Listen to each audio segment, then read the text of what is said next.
السلام عليكم ورحمة الله وبركاته. وولاشين روس مرقوس waxay ka shidan tahay karbaash xalaal ano reer tolkay Somaliland. ani idinka waxa waaye maanta waxna kala furfura la weynaa waa isku ekaanayna ya reer burco barbara all of you in is ekaada doono wayna shal bixi waayi doono Somaliland. Yeah. Central Somali people, Somaliland. Oh, tu.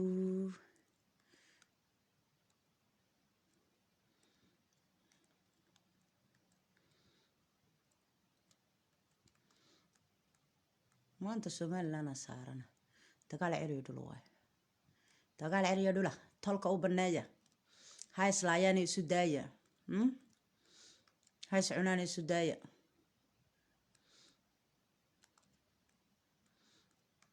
horiya unu reer sheekh saaq jinnan ka daraayana ya isku reebo korna leh muku weelaana aha reer sheekh saaqo waan wareersan man idinka yeeleen inaan si wareersin anaga walaalaha yow tolka yow ilaan wali dhalashadii way taagantahay meelan geena ma naqaanay hadda dando Somaliland aan gadaya iga gadanaya ana leela yaaba ma hooyo maxaan sameeyahay ya yanka gada way su'aal iga taagantahay ilaan waana wareeriyeen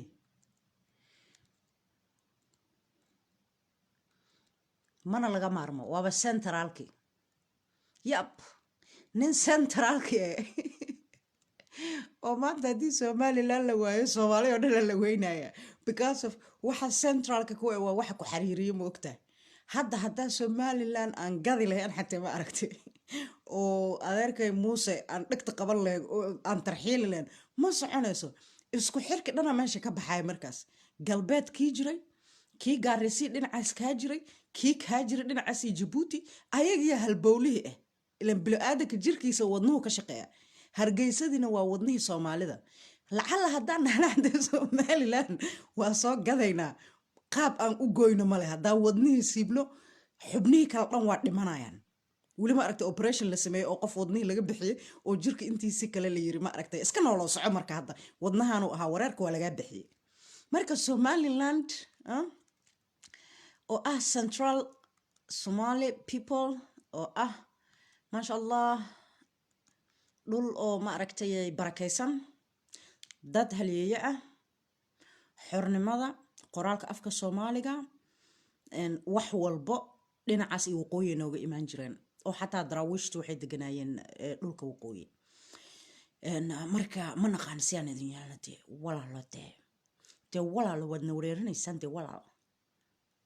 walaalo Somaliland RRM maxay ka rabtaa SNMay RRM maxaa ka rabtaa waa su'aasha meesha taagan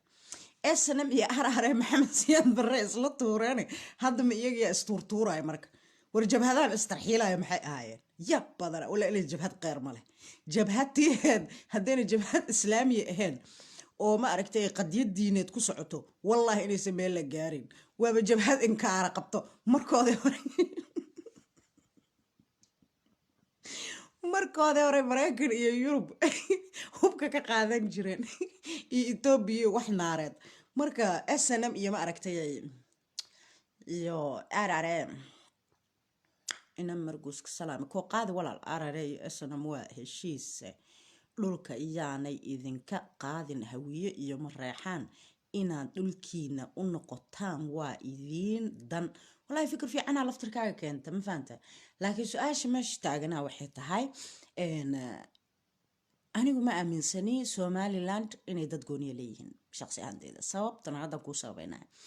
Somaliland waagi Axmed Gurey iyo ma aragtay ay jireen oo saldanadii islaamiga Soomaalida dhan ay hoostageysay waxa xukumi jiray niman isku dardarsan oo Soomaali dhan ah oo xornimo u dir ah okay xagee nimankaas saldhigyo ku lahaayeen Saylic burco barbara waayo waqtigaas ay hargeysa way adkayd in dadku ay galaan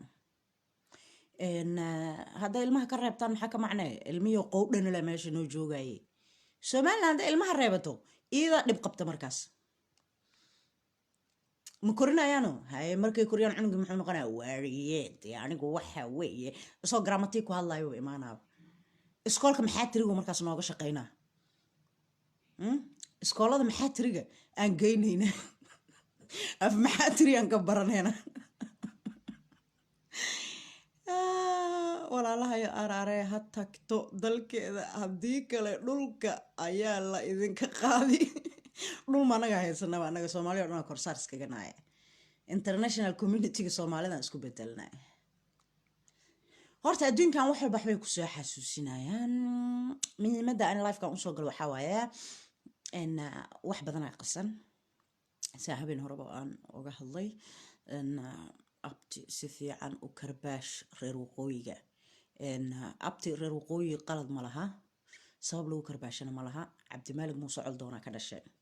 Cabdimaalig oo walaal cidiba kaamayna dambeyn caradii hoog baa ka dhacay cadow baa ina wada cunaya cidahaagii is cunsiinaya isku diraaya Cabdimaalig oo ciilka caaqiliinta oo dhan baa qabe adiga kaliya ma aha markaa fikirtid waxa ku soo baxaysa there is something wrong what is that maxaa qaldan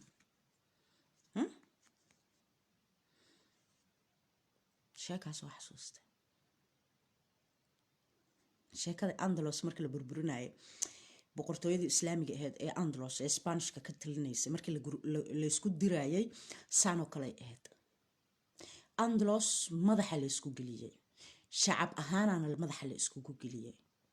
kadib la burburiyay oo Spain ay la wareegeen fardoolaydii kaniisadaha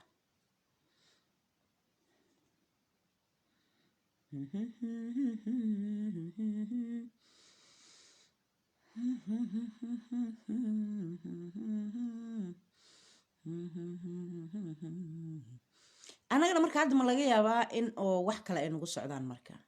ha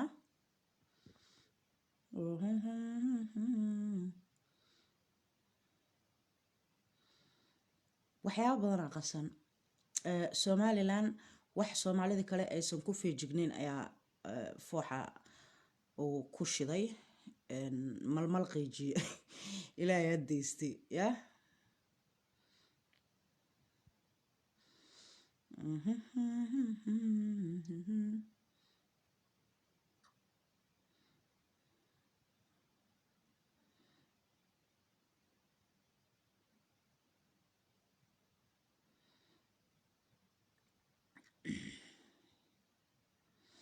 horta sheekadana waa silsilad sheekadan hadda soo bilaabayna sheekada waxa soo bilaabayna horta reer tolkay raxbayna rabaa inaan mid sheego horta hubkan aan wadana aan dhigno waxyaabo badan maskaxdaada markay ku soo baxaan fikirto ku soo baxaya qoom marka la rabo in salka laga kiciyo dumarkoodii caruurtooda ayaa cadaawad la isu geliyaa cadaawada dumarka iyo caruurta gasho sida lagu tirtiro way adag tahay cadaawada ay ragga isku qaadaan way xalismataa laakiin cadaawada dumarka iyo caruurta la isu geliyo weligeed ma xalisanto waana siyaasad ay kontonka sano ugu dambeysay ku dhaqmayeen reer galbeedka markaas u fiiriso cadeynteeda koowaad oo kusiina waxay tahay Russia markii la kala jijibinayay quwadda Ruushka oo ma aragtay Yurubta iyo Westlandska ama ma aragtay Yurub iyo Mareykan iyo NATO ay u arkayeen inuu cadow xoog badan oo iyagu ku soo jeedo uu yahay Ruushka wixii lagu sameeyay maxay ahayd Ruushka waa la burburiyay Yugoslavia laga bilaabo waati Macedonia iyo local bixiyay adduunyada dhan cududooda military toos looma abaarin colaadooda waxa laga bilaabay guryaha dumarka iyo caruurta waxa loo soo adeegsaday dad iyaga kamid ah si ay wixii u burburiyaan oo colaad la isugu geliyo sida inay ciidamo Ruusha oo ma aragtay ethnic ama nationality-gooda ay nooc kala tahay oo ma aragtay Moscowska iyo dadkaas ay wax u yeeleeyaan dumar iyo caruur marka ay wax yeeleeyaan kadib dumarkii caruurta gadoodaan raggi soo kacaan colaadaas colaada guryaha gashay noqonaysa markay colaada guryaha gasho ma xalismato meelna laga ma gaaro Andalus marka la burburinayo Turkiga toos looma aadin boqortooyada Cusmaaniyada toos looma aadin guryaha laga bilaabay Bosniyadana laga bilaabay balaayo dhan saas loo wada kiciyay makedoniyadaasoo boqolkiiba konton muslimiin ahaayeenaa maaragtay macbadka fardoolayda ay galeen oo ay dhibaatooyinka geysteen. sidaasoo kale Spain markii Andalus la burburiyey waxaa bilaabatay in dadkii muslimiinta ahaa ee Andalus hoos tagayay iyaga dhan la baabi'iyey oo la weeraray oo maaragtay fardoolayda kaniisadda ay weerareen oo baabi'iyeen. taariikhda markaa mar walba dib u akhriso wax cusubaa kaaga soo baxaya. waxaa jira wax la dhaho iftiraa, divine on rule, iftiraaq afka carabigana. waxaasoo dhan markaa dib u fiiriso marka oo dib aad u fiiriso raxaweyn waa hanti farmaajo taasaa beentaa ahayn. waxaasoo dhan markaa dib u akhriso waxaa kuu soo baxaysa dadka soomaalinimada iyo ma aragtay ay ku dambayso dhalashada ama taariikhda mar walba xambaarsan in la weeraro. sabab mujtamacaas oo dhan ayaa taariikhdiisa lala dagaalamaya. okay, anaga Somaliland maxaan kusoo xasuusanaynaa markaa Soomaali nahay? historyga maxay Somaliland noo soo gelaysaa? historyga islaamiga cabaasiyiinta ku jiro, maaragtay khaliifadii ku jirto, waxaa ku jiraan maaragtay Salaxudiin al-Ayubi, waxaa ku jiro maaragtay Cuthmaaniyiintii oo Andalus ka talinaysay. soomaalida taariikhdeeda markaa usoo noqon markaa halgan walba Soomaali galaysa xaguu kasoo bilaaban jiray? waqooyigu kasoo bilaabin jiray. dib u xoreen kasta oo Soomaalida ay heshay xagee laga soo bilaabay? waqooyiga laga soo bilaabay. cadeynta kooda ku qonaa cadowga ugu horeeya Soomaali kusoo duulaamo Boortaqiis u ahaa. warma beenaa sheegay? Boortaqiiska markuu nagu soo duulaamay wuxuu nagaga soo duulaamay dhinaca badda, sida Djibouti oo kale baddu naga soo galay. oo waa tii dadkeeni maaragtay la dhihi jiray Soomaali Djibouti oo ciisaha ugu badnaayeen ay carareen oo gudaha saylac galeen waqtigaas isaga ah. waa 1200 sano ka hor gudahaasay soo galeen ilaa ay Hargeysa soo galeen sabab cadaankii ka cararayeen. okay, dhinacan Berbero naga soo galay. waa tii reer Berbero gaajoodeen, rafaadeen, carareen. Boortaqiiska haddana taas kugumuuna daynin, dhinacan iyo Baraawo kaa soo galay. dadkii reer Baraawo ahaa ilaa ay gudaha soo galeen ilaa ay Gada iyo Kismaayo la isku soo aruuriyay. oo dadkii qaar xataa ay u tallaabeen reer markoodka dadka ahay iyo Soomaalida marka degneed dhulkaas ay u tallaabeen gudaha dhinaca Itoobiya ay galeen ee dhulka Itoobiya naga haysato ee ma aragtay Soomaali galbeed ay galeen. halkee lagala dagaalamay marka? manhajkii lagula dagaalamay Hargeysa lagu dejiyay. balad fiirso in muddo ah markuu Boortaqiiskana gumaadayo oo xeebiyo dhan isaga uu naga haysto oo dagaalkii ugu horeeyo cadow banaan ka yimid ay Soomaali gasho uu yahay oo la yaaban yahay oo dumarkii caruurtii dameero ku qaxeen oo madaxa la wada haysto, Hargeysa la fariistay. qorshihii dagaal ee ugu horeeyay ee Boortaqiiska lagu qaaday Hargeysa laga soo abaabulay. Soomaalidii oo dhan Hargeysii halyeeyada harkoodiyo hawdkii fanki halyeeyada harkoodiyo ma aragtay maxay ahaydee hoygii fankiyo hawdkii xornimada halkaas la isugu yimid. maabkii la dejiyay, qaabkii loo dagaalgali lahaa la dejiyay, sida France sida la iskaga celin lahaa nimankan Boortaqiiska la dejiyay. waa la baxay dagaalka meelan ka filanayna ma aragtay Boortaqiiska lagaga soo qaaday. Djibouti ay haysteen lama aadin, dhinacan kale lama aadin, waa loo soo wareegtay. dhinacan iyo Boosaaso laga galay iyo Qardho iyo xeebtaas laga galay. ciidamada halkaas lagaga daabulay. baddi laftirkeeda yaa laga soo galay ilaa iyagu bad bay naga qabsadeen. dhinaca badda naga qabsadeen. dhinacan ciidana la aadi, dhinacaas ciidana la aadi ilaa Dir dhab ilaa Djibouti rag laga keenay. ciidamo isku duuban waa la isku toostoosiyay, waa tii la iska celiyay. iska celintaas halkee lagu balangareeyay? magaalada Hargeysa lagu balangareeyay. oo sababta ku leeyahay Somaliland waa wadnihii Soomaalida. wadnahaas hadiina laga dilana qabrigeeni ayaa qodan oo waa wada dhimanaynaa. taariikhdii labaad oo dagaal nagu soo galo ma aragtay banaankana lagaga soo qaado Boortaqiiska saasuu ku baxay. waa iska celinay, wuu cararay. balaayadan madmadoobe badda ka soo gasho maxay ahayd? fakata. waqtigaas xataa taariikhda waxa lagu xusaa inay gabdhuhu xataa fardaha raaci jireen oo ma aragtay ay riidar ahaayeen oo ay dagaalamayeen dumar iyo ragba dadku. okay, dagaalkana ugu xigo wuxuu ahay ma aragtay Itoobiya. waa tii Itoobiya oo dhan oo isku duuban oo ma aragtay 3000 oo sano jirto ay tiri wax Soomaali dhex ma jiro, waa qabsanaynaa dhulkan oo dhan. waxaa ognahay Dir dhaba ilaa Jigjiga ilaa Qabridaar ilaa Goday ilaa iyo ma aragtay dhinacan kale oo dhulka Ciisaha degaan oo ilaa dhulkaas oo dhan intii gacantana lagaga soo dhigay dadkeeni la soo aruuriyay Soomaali weyn oo isku duuban hargeysa la isku soo shubay qaxooti lagu noqdo ilaa iyo Puntland ilaa Sacaano ilaa iyo Buuhoodle ilaa iyo Baydhabo la tagay war maxaa dhacay waay haddana maxaa soo galay war nimanka Etoobiyaanka ah waxay taagan yihiin waa Etoobiya markaas way iswadatay Eritrea Etoobiya way iswateen waxaan Soomaalida la dhahay yar ka ah waa inaan 5 daqiiqo ku qabsano haye dhinacan dhulka Eritrea iyo Djibouti ana laga soo galaya oo dhulka Djibouti haddana barakac labaad nooga bilowday oo gudaha la isla soo galay haddana Hargeysa la fadhiistay afarta berjalis kaga yimid Hargeysa la fadhiistay haye warsay wax u jiraan warsaana dhacdo nimankan Etoobiya iskaga celinaa war Etoobiya way naga badan tahay haye laakiin waa inaan hawdka u galnaa hawdka markaan galno anaga ka quwad badan oo dhulkii ma yaqaanaa waay kadib waxa la sameeyay dadkii Soomaali galbeed ahaa oo iskugu jiray Ciise maxaa aragtay ogaadeen absame oo dhan oo isku duuban gaari ma aragtay murunsade isaaq dadkii dhan oo isku duuban macal raxaween ku jirta raxaweenta markaas yani oo ay degayso gudaha waxay degeen waqtigii Boortaqiiska dib uma aysan soo noqon waa qaxootigii waqtigaas tagay misana aan soo noqonin oo dhulkoodii iska joogay waa dhul Soomaaliyeed ilaa hadda raxaween degantaa Soomaali galbeed okay markaas waxa dhacday in Hargeysa lagu maabgareeyay dagaalkii oo dadkii dhulkaas ka yimidna saraakiil looga dhigay oo sidii Etoobiya lagu la dagaalamay awoodeena maxay gaartay marka ilaa magaalada Naasareed inaan gacanta ku dhigno aamin ama ha aaminin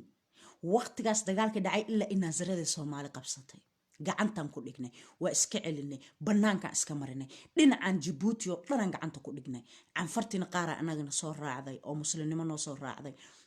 waa dagaalanay waa iska celinay banaankaas iska marinay cadow labaad Soomaa oo Hargeysa loogu tashtay oo laga guuleystay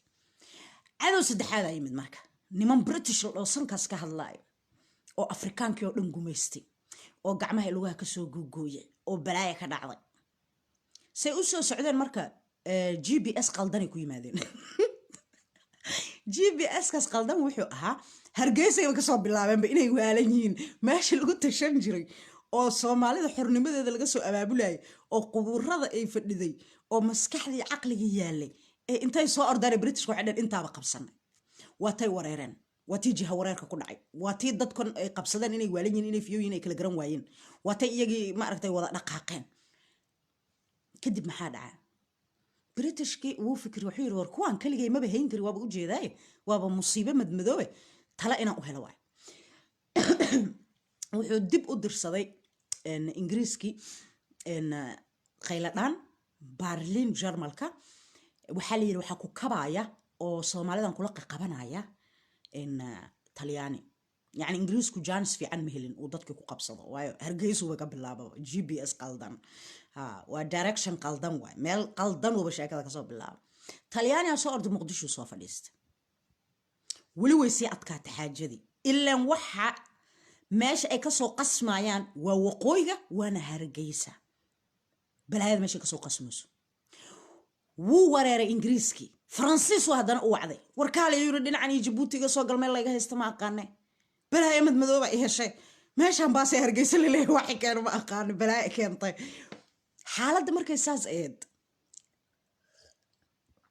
شهرين جعبه ويسعون ويسا هدنا دقاق ويسي جب هذا عسوة لأبابولا فردقي الدنيا هرقيس لنا لوغو قور إنجريسكي وحالي راه يسو أنا قوي معنا وطلع أنا قنقالي لين أنا لصوق المركة إيا ما أركتي لولك لولبانتها وتدراوشت لأبابولا الدنيا لنا لسكو حرحري سيد محمد عبد الله حسن صوبحي هالجمايالا صوبحي هذا الكاي جديد يا بلابتي لولك أنا لها بلابتي قبل هي قيد كنتي حرتين دقالمي ما أركتي دتكي ولا سوق وليستي إن إنجليز كتبر ضرو درامة وحير سومالي لاند مقع سومالي لاند أنا إنجليز أنا سي سومالي لاند مركو يري أنا جنا هيان دهنا واي سومالي لاند ودنكي سومالي ذا so no problem إنجليزك جيمو مركنا العيارة وحير كوان هداي هالسي أهادان هرجيسنا لغا حكومو مصيبو لمان ما يسو أفريقيا لنا يفضوبكو قبصنايا محاكو سمينا وامرك هرجيسو هذا النغم يليسو هاي لكن دول كان سومالي لاند أو أي ميسك نو سارين Somaliland يعني بوهض إلا يدير أبواي إلا يأدي دبديد واي إن نقول كان كلا جوجوينو سلو كلا جوجوينا وأمريكا جيبوتي إن فرانسيس قوة لغسيو oo xataa haddaan ku guul daraysno inaan gacmaha lugaha ka gogoyno la dagaalano si Djibouti maskax aan ugu maamulno bal fiir cadaankan meesha ka fikireen Berlina lagugu soo qaylay adna ma ogid lambar labo in dhinacaan Ethiopia farta amxaara aan hoosta ka gelino dhulkan shidaalkii macdanta ka buuxdo dadkooda geeljiraha aan qabiil ahaan aan u kala saarno divine and rule haye number 3 in Soomaalida Christianity lagu abuuro oo horta diintan muslimkay ku dhagan yihiin oo halka ku yihiin oo mar walba la isugu soo noqonayo nixna muslimiin ka aayadaha quraanka intay ku heshiiyaan hargeysadan baasena looga soo kacay horta diinta Kristanka in Soomaalida lagu abuuro Berlina mapka loogu soo dejistay waxaan kala hadlay waa 1912 ilaa 14 waa waxaan kala hadlay markii Soomaalida la cunayay maanta ma aha hilbaha 2021 ma aha waxa maanta kugu dhacay waa wax lagu diyaariyay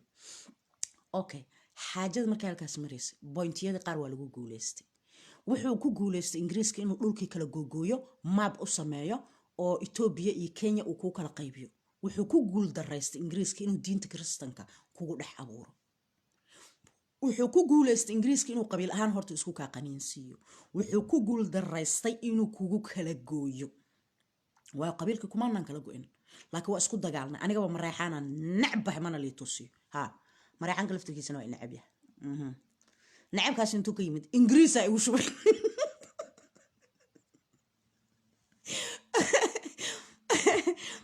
mareexan nacbah mareexan kuna aniga nacab yahay waa fikrad markeedii hore laga keenay shirarkii Berlin iyo gumaystaha mareexankina wuu qaatay anna waan qaatay waa isdilnay mareexankana dhaalimiin uu noqday gada anaa lahu igu haystaa waa kula dagaa walaashay taa iimo ogolo anigana gada anaa leh iiga dhiganta waa divine and rule ki Britishka uu noo soo dejiyay sheekada xaq markay marayso Ingiriis waa baxay Talyaani dhag ii dhafar lagu dhuftay reer Hargeysa halkaas ku meena joogsan waa baxeen ilaa jigjigay tageen Ethiopia ma arki karnay istaagin dhulkan waa Somaliland diridaba waa Somaliland ilaan Hargeyso wali xadaaradii heesa waa wadni iyada dhaqaaqayso indhaha iyada afarta biilja ku hayso wax bay dhaba ka dhacay Hargeysa og wax diridaba ka dhacay Hargeysa og wax Gaarisa ka dhacay Hargeysa og wax ma aragtay Djibouti ka dhacay Hargeysa og sabab iyada wadnihii ku taala boos macaani ku taala afarta biilja shantii Soomaaliyeed ee silsilada dhexda bartankeeda ka taagantahay did you understand dibka inta ka dhaco way ogtahay Djibouti si ay u ogaato buurha kabiir xudur shabaab waxay ku sameynayaan akhbaarta ugu fiican meesha kale karto waa Hargeysa diridaba waxa ka dhacay si uu u ogaado wiilka reer Djibouti Hargeysa information ka helay adiga jooga baydhabo dhibaatada dadkaaga reer Djibouti haysata ay anfarta iyo Francisco ku hayaan ciidamadooda information ka saxda meesha kale santay waa Hargeysa waxaana lagu dhuftay markaas in nabarkaas oo ah in reer Sheekh Isxaaq qabiil laga dhigay meeshaas yaa laga soo duulamay aqliga maskaxda waayo rag meeshaas joogay isaaqay u badnaayeen laakiin Samarona ku jiray Gabooya ku jiray Tumaala ku jiray ma sha Allah Soomaaliya oo dhan meesha ku jirtay oo maskaxdii ahayd isaaqi buufisa lagu riday ogaadeen dhinacan Ethiopia ka jiri buufis lagu riday nimankii Ciise ah buufis kala ku dhacay juvaar la français refugee waja ay bilaabeen Soomaalida koonfureed 15 buufis oo kala nooc ay bacaal lagu xiray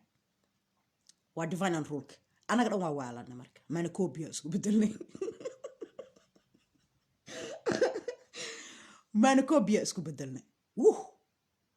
dhinacan Ethiopia da soo gashid dhulka Ethiopia haysato waa wareeraysa dhinacan Kenya dhulka haysato soo gashid waa wareeraysa dhinacan Djibouti dagshid waa jahwareer Somaliland iyo marka xoogaa wali fiyo caafimaad ay qabta dhinacan koonfureed 99 buufis oo kala nooc ah waaliya la geliyay wax fiyooba ma joogo Somaliland maxay ku fiyoobaatay marka somalilan xadaaradeedii hore hiigsatay way badbaaday cagay ku istaagtay xoogaa waa miyir qabtaa maskaxdiyaa fadhiso marmaraa cudurkiis kusoo kacaa markaasaa waxaa la arkaa buuggii taariikhda shanta soomaaliyeed dee walaalo waxa weeye imika dee annagu ma doonaynaba jooja waa soo kacay xadaaraddii soo kacays marka maya adigu gooni isu taaga tahay waa go'aysaa cadowgaagu waa koonfur bla bla bla bla waa la suuxinaa somalilan waa dhace istaagay ka dhace somalilan baanu nahayo dee annagu waxa weeye de walaalo waanu go'no intee u go'ay wadnaa watay wadna go'ayo carara intee lagu arkay cabaar say daroogadaas ugu jirto somalilan waa soo kacay haddana dee shantii soomaaliyeed walaalo diridha waa maxaara iga qaadatayo waxa weeye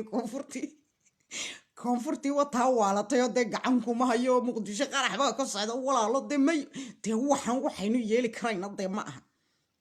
dhaca waa loo soo fikiraa marka waa la bareyseen haddana dhinac kale loo jeedinaa hadda marka meesha lagaa haysta ma fahantay dhaqdhaqaaq xornimo u dirir ah oo cabdimaalig muuse coldoon uu u socdayaa jiro 5 sano ilaa 6 sano ugu dambeysay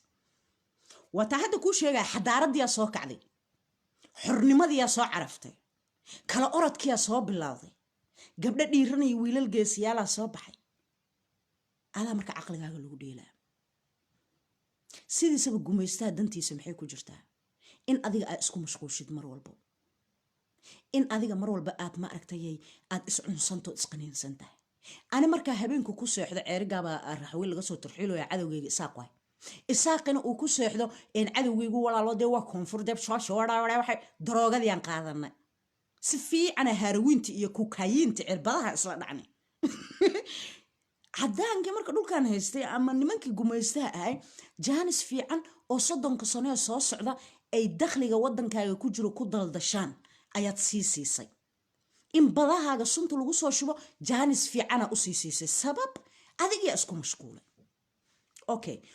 walaalayaal somaliland maanta waa karbaasha yani waxaan ku karbaashayaa in ma aragtay ay inaysan go'i karin si u go'ay horta adiga wadna dhanaabatay wadna orda inta lagu arka Soomaalida kala dhanac dhimanayso dadkan wada jinniga qaba oo wareersan ee jooga koonfurtan aday kugu xiran maskaxdi waa beelnay maskaxda daan beelnay waxa u baahanaa inuu wadnaha noo shaqeeyo si aan u noolaano ilaan qofka waa lagu socdaaye lagu leeyahay marka walaalayaal waxaan wax ka jira malaha waxa lagu qarinayaa halgankii qayla dhaantii cabdimaalig muuse coldoon ee ahaa shanta Soomaaliyeed waa la haystaa dhalinyarada la rabaa in la indha tiro wiilka koonfur galbeed ee Myland iyo wiilka Somaliland markay iscunaan kan Mylandna daroogada dhulkiisa lagu abuuro Mareykan iyo Yurub lagu isticmaalo oo al-shabaab loo adeegsanaa kan Somaliland joogana odayaal isaga matalo ayaa intii loo adeegsado dakhliga dhulka lala baxaya saa hore idinkugu sheegay nuclear pumpiga ma aragtay hubka nuclearka waxyaabaha laga sameeyo ee macdanta anigu ma aqaanay qaarkeed Soomaali baa laga helay dhulkeeda dhulka ugu badan ee laga helayna waa dhulka aysan qudaarta ka bixin sida Somaliland Galmudug Puntland dhulka aysan qudaarta ka bixin ee aluminiumka leh dhulkaas ayaa laga helay halka dhinacan kale dhulka reer koonfureedka aniga raxweynada ahaan ka soo jeeda ee Myland lagu abuuro daroogada harawiinta oo ah daroogada adduunka ugu qaalisan Soomaaliyana lagu abuurto sida Afghanistan oo kale soo xafantama nimanka ku abuurana ay yihiin nimanka afka u duuban yahay al-shabaabka ah waxa soo dhan si aadan u arkin waa in adiga maskaxdaada lagu shubo horta adiga in aadan ka weynaanin oo aadan ka badow bixin adiga ina iscuntid in maskaxdaada psychology ahaan lagu mashquuliyo ayay ku gaari karaan danta ay leeyihiin in Soomaalida diinta Kristanka lagu dhex abuuro waa sharcigi Berlin ilaa maalinka maanta amuuna suurta gali sababtoo ah awowyaasheen niman aqli badan ay ahaayeen waa ay diideen wayna ka dagaalameen laakiin maanta halis baa ugu jirnaa meel walba hay'adaha jooga kule dumar baan u doodnaa xuquuq caruur baan raadinaa war qofay galaas caana siiyeen yaa arkay lama arkin kulligood hoosta waxay ka faafiyaan diimaha Christianity-ga adiga oon ogeyn sababtaas maxay tahay in la helo 100 sano ee soo socda dad Soomaaliyeed diin ahaan isku nacab oo isdila inta taas laga gaarayana qabiilkii lagugu abuuray 1949 ilaa 50kii maskaxdaada lagu shubay isla qabyaaladaasa lagu sii adeegsanaa lagugu mashquulnaa ilaa laga soo saaro generation kale oo adiga kaa bedelan maskaxiyan iyo dhaqan ahaan iyo jir ahaanba aad maqaarkiisa keliya aad taqaanid qof maskax shisheeye wato oo idhahay aniga ina adeerkaabaan aho reer bardaala baan ahay wax ka jirana ma laha maskaxdiisa waa maskax baarlin qorshihii baarlin ah adigu waxa ku imaanaya mid reer burca oo rashaq isxaq baan ahay bajo waxa weeye uu ku leeyahay hoostana dhaqan bedel iyo diin bedel uu kaaga wadaa yaa ilma adeer kan aniga la ii soo diray kan adiga lagu soo diraa ilma adeer ani adigana waa nala mashquuliyey saa ognahay wiilal yaryar oo carbisanaa soo baxay oo youtubers ah oo xaqiiqada banaanka soo dhiga waxaan aragnay dhalinyaro badan oo yacni khiyaanadan soomaalida ku socoto fahansan oo ka hadlaysa markay dhalinyaradaas iyo dadkaas soo baxeen isla annagii haddana maskaxdeena la wasaqaynaya cerigaaba lagaa tarxiilaya badhowbra adeer muuse baa xanaaqsan adeer muuse maxaa xanaaqi handaraabow wax aa xanaaqi kartida iska yar wax ay somalilan xanaaqi karto iyo wax ay diidi karto waxay yeeli kartaa iska yar somalilan iyo annaguna wax aan ku kala bedelanah ma jirto maxaa somalilan laga sheegaa psychology ahaana somalilan ama aragtay loola dagaalamaya laakiin somalilan waaba laga daran yahaba xataa jabuuti xornimo ma haysato faransiisa gacanta ku haysto doorashooyinkan jabuuti ka dhacay maalin walba oo ismaaciil cumar geel kursiga lagu soo celinayay ee crisiska lagu samaynayo waddanka ee baahida loo dhimanayo mukulataada waxay soomaali ay samaysay inay tahay may ciidamada faransiiska iyo maraykanka iyo adduunkan meeshaan deganay haysto ayaa ka dambeeya crisiskaas muqdisho waxaa ka socdaan saas leeg xalana ka dambayso war meel walba xiniinyaha la isku dhaganya marka aniga iyo adiga markaa social media soo galno oo aan colaad kala sii abuurno oo aan niraahno reer sheekh isxaq waxa weeye walaalo de pore pashore ya aan galo yaa u hiliya aniga ani uma hilin raxaween markaas waxaan u hiliyey nimanka ma aragtay abaarso fadhiya ee diinta christianity-ga hargeysa ku faafinaya ee waxa anaga aanan ogeyn sababta noogu dhex faafinaya nimanka raba inaan weligan soo kala taagnaano maskaxiyana loo gumaysto baabuur aanan samaysanin guri aanan dhisanin injineer aanan yeelanin daawo aanan samaysanin kuwaasaa u hiliyey marka aniga uma aan hilinin raxaween haddaan maanta somalilan weeraro wallahi dii jabuuti xataa xornimo ma haysato taasa xaqiiqada anaga dhanba xor maba nihinba aadam isaaq wuxuu yidhi xayeysiin ma daawan karnee bye okay maanta maalina ahena fahmi doontaa markii al-shabaabka laftirkiisa laga quwad badiyo oo la ogaado meesha hantida ay ka helayeen iyo hubka markaasaa ogaan doontaa xanuunka maanta aniga aan kaala hadlaayo laakiin hadda ma ifahmaysid waayo sharciga baarliina kugu shaqeeyey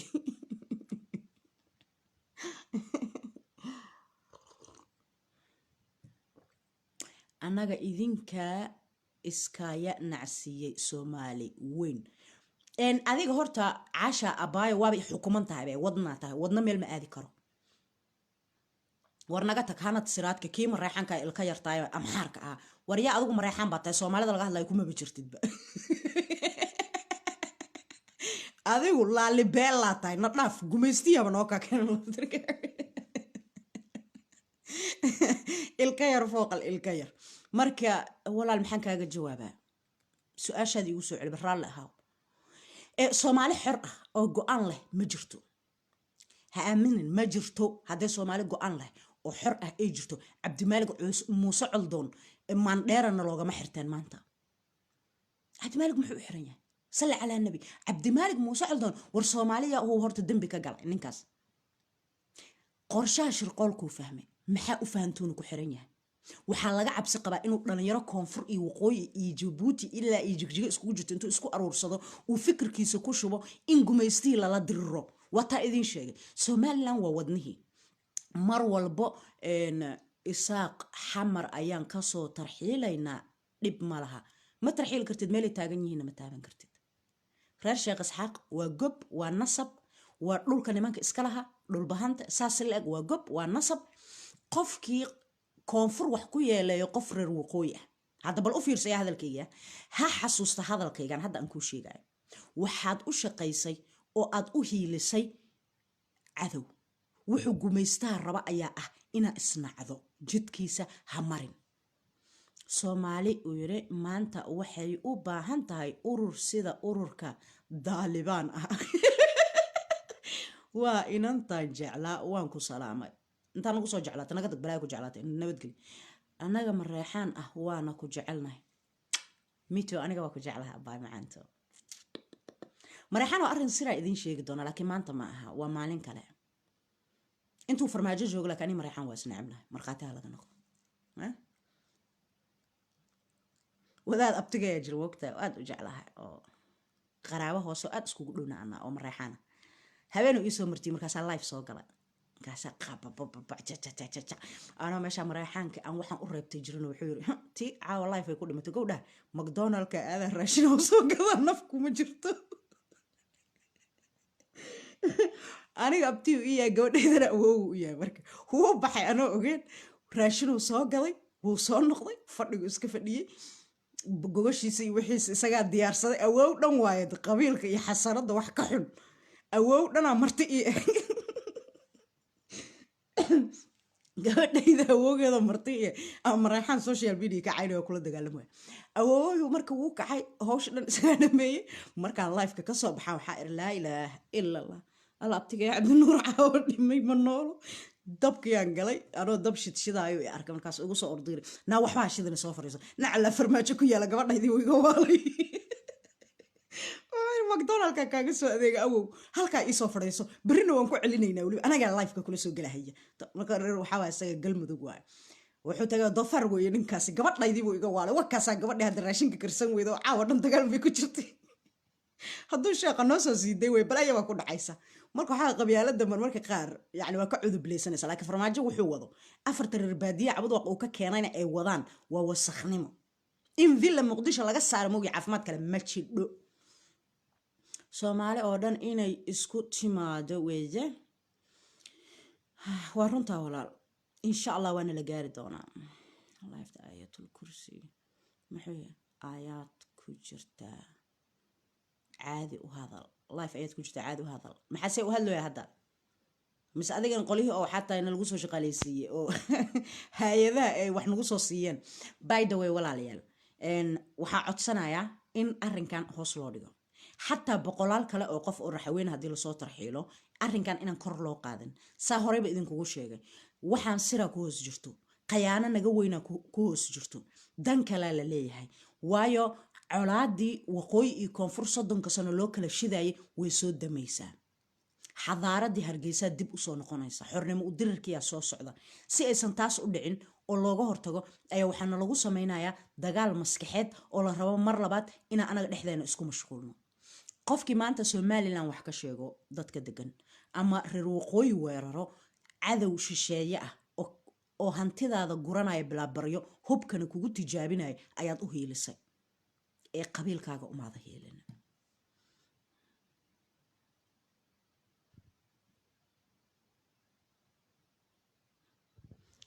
wuxuu yiri waa dadka hadda kuu sheegaya maangaabka ah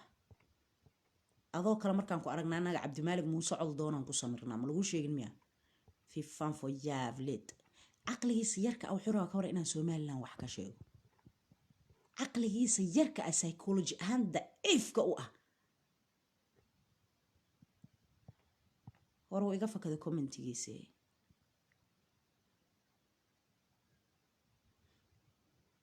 na jacaylka ma aha kaad moodaysa ee waa ku walaalnimo kamaal marka waa kaa aqbala walaal raali ah faduusha social media ha badan mareexaan roos jecel waa waalid qayb ka mid ah isaaq adeer waxba kama qaadi kartid kaaga leh xamar baa laga raafayaa walaalo isaaq xamar see looga raafaa baydhabayba leeyihiin baydhabaanba laga raafi karin yaa wax ka qaadi kara isaaq waaba kuu sheegay reer sheekh isxaq waa maskaxdii Soomaali weyn waa silsiladii Soomaali weyn botonka u ahayd soo xafanta ma waa xadaaradda yadiga Soomaaliyeey raxaween sigaarka amaan qaadka cunaan jaraa'idka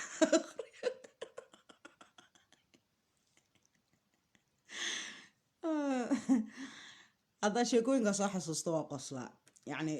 odayga xoogaa yariiska ugu xanaaqay dadkiisii suuqa ka waayno marka ciyaal suuqin jidka taagan inaan yeelano Norway by the way walaalayaal musiibaa socota fidnaa socota fidnadaas yaan laga qayb qaadanin gadaal ha loo fikiro wax walba waxa ka dambeeya hala fiiriyo somalilan sidaas masii ahaan doonto caado qaata masii haysan doono soomaalida oo dhan soo wax fanteen ma aha etoobiya laga soo fujin doonaa diridhaba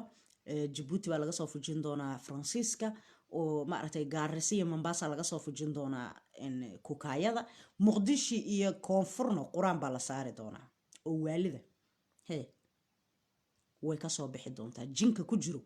rusheeyayaala loo samayn doonaa laakiin annaga ka shacab ahaan inaan mar walbo wixii aan balance u samayno qaab maskaxiisana uga fikirno waa shay muhiima aad iyo aad waay weliga alaha xadaara wax walba oo dhaco ha ku ordin ana waxaa laygu xantaa inaan jeclahay isaaq sabaan ku nacaw ma arkin dee maxaran sheekh isxaaq ku naca soo walaalahaya ma ah sheekh mukhtaar roobo war ma ka haysaa sheekh mukhtaar roobo warka aan ka haya wuxuu yahay dhibaatada soomaali weyn ay ku jirto isna geeskiisa kaga jiraan qofkii waxaas maya yiraahdo oo soomaaliya ama uu dhinta ama waa la xiraa cabdimaalik ba waa u jeedin gacan kuma hayno nin walba oo maya dhaho dulmi maanta dhul soomaaliyeed ka dhacayo waa la afduubana simple as that laakiin waa inaan anaga baranno kuweena maskaxda iyo caqliga u saaxiibka ah soo fanteen ma marka xataa waxaa laga yaabaa in lagu daboolayo arrimahan hadda ka socda waqooyiga arrinka muxuu ahaye cabdimaalik muuse coldoon oo qalalaasana lagu abuuraayo hee walaalow adiga jawaabtaan jiniyaad iga daba wadid mana arkooye aawa jawaabta aawa su-aashaada horta kow yaa warwarsamuuna wareeriye suk maya cabdi wuxuu ahay walaalayaal isugu qofkaana u jawaabay qofa i wareeriyay su-aasheeda ka jawaab la igu jira macalin weyne waa ayo macalin weyne raxweyn waay miriflo waay roos waad ii jawaabi weyday abaayo intaad lifeka ku jirtay waan kula hadlay bal hadda waaya inta igu soo qorbal cabdi axmed cabdi sheekh inta kusoo qorbal arrin baan rabaa inaan kaala hadlo kow wallahi billahi wareer waay waxaa yeeray haddaad war dadkaa la isku dirin walaalayaal arrinkan waxbaa lagu hoos qarinaya siro badanaa meeshaan ku duugan aanan ogaan karin haweenayaan waa wada dhalanay taasa saxa soomaalida dhan way wada dhalatay wiilka karanle ee oromada salkeeda ku jira iyo wiilka burca jooga waa walaalo taasaan been ahayn walaalo laakiin waxaa moodaa si nalooga faa'iidaysto in anaga la isku kaaya diraayo dhalinyaradana maskaxdooda la wasaqaynayo waa in dhalinyarada qaluubtooda la ilaaliya walaal aad baan taageera hargeysana jooga maasha allah walaal hargeysa ilaahay noo barakeeyo aad baan wallaahi kuu taageeraa maasha allah waa mahadsantaa walaal haddaa i taageersantahay hal ixsaan ii samee fikirkan guracan ee kala goyda iyo maaragtay kala dirta iyo la dirirta iyo nacsiida iyo la dagaalanta iyo iscayga iyo kala goynta ah naga ilaaliya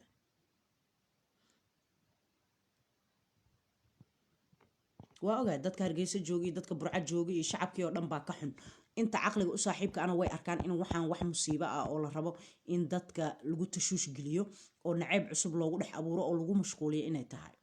soo marka horta isaaqu ma joogaan koonfur galbeed ha way joogaan waana ka shaqeeyaan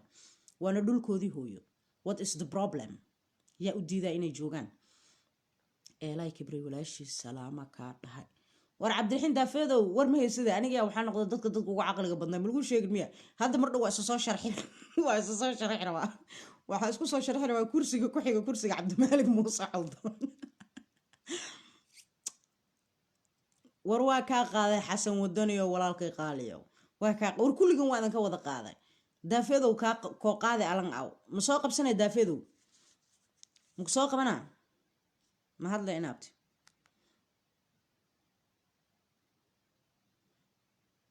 nimcaan hilaac baa jooga oo samaroon ah iga soo wac okay anaa kusoo wacay walaalkay haye walaal anaa kusoo waca haya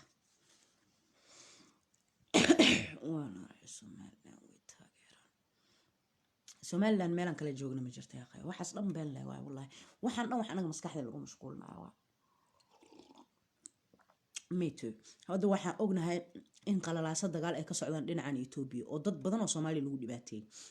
dhanka canfarta iyo ciisaha wiilal badan oo ciisaha lagu laayay bal haduu fiirsaya dhinacan karanlaha iyo oromadana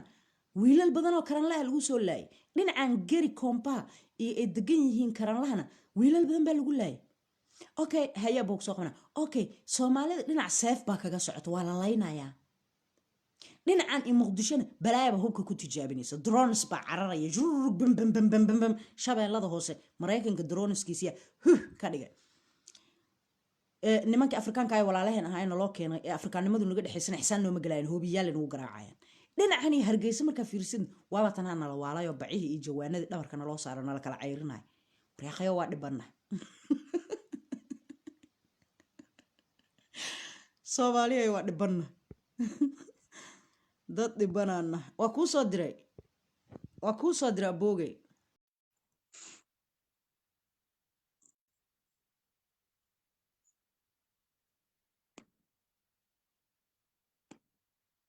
waxyaabo badan dhici doono maaragtay waa salaamin aabo waa ka qaad aniga waxa waaye layma arko Facebook wajigaygu jecel yahay ma fahanti walahi problem waa hay ha marka waa in salaamay adiga inta daawanaysa ma sha Allah Soomaalinimo muslimnimo insaannimo ilaahay ma aragtay Soomaali calooshooda isku furan ma fahanti aamin abu aamin ilaahay calooshooda waliba kuwa aniga adi camal oo mayga iyo maxaatriga iska dhalan aad ay u dhiban yihiin dhinacay raacan miiqana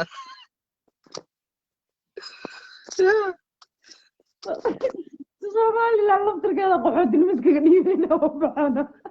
ha ma waxa raba inaan weydiiyo Somaliland caruurtii hooyaashad isaaq ahayn maxay ka sameeyeen maygaha maxay ku sameeyeen ha maxay ku sameeyeen ma soo tarxiileen mise waa haystaan والله ما نقانا وحي كسميين سومالي لا adeerkay Muuse aan wacayna daacad ahaantii horta waxa waaye moogti waxa jiro arin adiga aad shar u malaynayso oo khair ku ah iyo arin maaragtay adigu maaragtay khair u malaynayso shar ku ah ani ka reer koonfur galbeed ahaan waxa aaminsanahay wixii burca ka dhacay inay khair noo tahay oo dadkeena ay marka ugu dambeysay ay aamini doonaan deegaanadooda inay joogaan nabadaystaan maxaa la ii sheeg horumarsadaan walaalaha Soomaaliyeed oo u imaan doonaan berri ay sharaf iyo karaamo ku soo dhaweeyaan kan hooyada iyo aabaha ay dhaleen hadaa u martido oo laba beri aad la joogto maalinka saddexaad musqushu ka harantina ma fahanti waxa way wuxuu ku leeyahay saaxiib hadda culeyskiga dulqaad marka dadkeena in dadka culeyska ka soo dulqaadaan oo maaragtay ay deegaankii imaadaan ay isku tashadaan hadda weligood ba ayaga la soo mudan jiray ayaga la hoos imaan jiray ayaga loo soo safri jiray oo sidii ayada ahayd ba hadaba waxa waa miskiin aan iska la fuulay anaga dulan dad ku qaadna waa leenahay warniman yahow martinimada iska dayno tan kale Soomaaliya hadda in la isku diraayo Soomaaliya dhan waa ogtahay laakiin saqaabkii looga bixi lahaa un baan la ogeyn kulay maantana waa arkaysaan waxa baraawo ka socda u malaynaa in maxaa la ii sheeg golihii deegaanka baraawo wallahi maxaa tirahdaan wax laga siinay lama dhisaayo reer baraawe aan rabaa ayagana fariin inaan u diro war yaarahe meel walba waa joogtaan war guraceel waa joogtaan war cadaado waa joogtaan war gaalkacay waa joogtaan niman yaw deegaanada markii golaha deegaanka laga dhisaayo inaa idinkana ku dhex milantaan maaragtay ka shaqeeya teeda kale ninka markuu ku dhaw waxbaan kaa rabaa maxaa iiga bedelanayde annaga dhibaatadana haysato waxa waaye gabar naas naga taabtay camal horaan ka xanaaqaynaa ma fahmi markaas hadhownu intii nala sasabto wixii la rabay laga qaadana marka xanaaqa iyo qiira jabaanka iyo laablakaca intaan deyno maxaa lahaa ii sheeg aan dhahno war waxaan ma iga rabtaa haa okay maxaa iiga bedelani ani maxaa ii haysaa ila ninaa magaalada Muqdisho aanan ku ogolayn inuu gudoomiye degmo kaasiyo aanan ku ogolayn inaa golaheeda deegaanka ka mid noqoto aanan ku ogolayn deegaankiisa inaa wax ka qofka adigoon la dagaalin oonan ka caraysiinin waxaad dareensiisaa walaal waxa ii ogoshahan ku ogolahay halka ay dhigtaan ku dhigay laakiinse aan iska dayna baashaan maaragtay lala soo boodaayo oo maaragtay la qaylinaayo oo la dagaalamayo oo ugu dambeyntiina maaragtay Jubbaland maanta dhisan maalin ba waxaan loo ogolaa madaxweynaha inaan ku tookaysano madaxweyne ku xigeenii gudoomiye baarlamaan aan isku darsano baarlamaanka 50-50 aan kala qaadano waa diidnay ma fadaana sunu ma fadaana in la haynin ilaa maanta laangaaban kana Jubbaland annaga aan lahayn dadkeena maaragtay 90% ay ku nool yihiin marka inaan baranno qaabka ummadda wax loola qaybsado amba qaabka qofka uu cadkiisa u dhacsan karo oo maaragtay qofka uu dhigi karo war waxaan aan ku siiyay maxay ogoshahay fahmi maxay ogoshahay marka dadkeena intaas lagu baraarujiyo Soomaalina hadda kullay ma iyo maxaa tiri ilaahay calooshooda isku soo dumo maaragtay ilaahay ha isfahansiyo ilaahay maaragtay ha jeclaysiyo waxaan naqanay maxaa lahaa ii sheeg dheeman xaar ku dhaxdhacaan naqanay ma fahanti dhulka aan haysano maanta kheyraadka yaallo haddii dadka qaar ay heli lahaayeen derbi bay ku wareejin lahaayeen xitaa mana loo soo galaayo dhihi lahaayeen wallahi ma fahmi laakiin annaga ma dareenno ma fahantay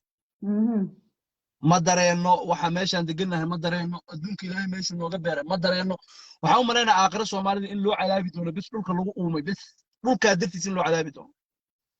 waa dhulkaa ay ka baahan yihiin buug hadda ka hor nin Jarmal oo qoraa arkayay oo maaragtay weliba Jarmal Switzerland ah oo dhahayo labada webi Afgooye iyo Jowhar inta u dhaxayso waa Yurub oo dhan ka badan waxa ka soo baxo annagana dadkeena maanta magansanayo maaragtay baahan oo meel walba taagan oo maaragtay qaxooti ku ah hadda wadankii baa qaar dhaxdiisa qaxooti ku yihiin marka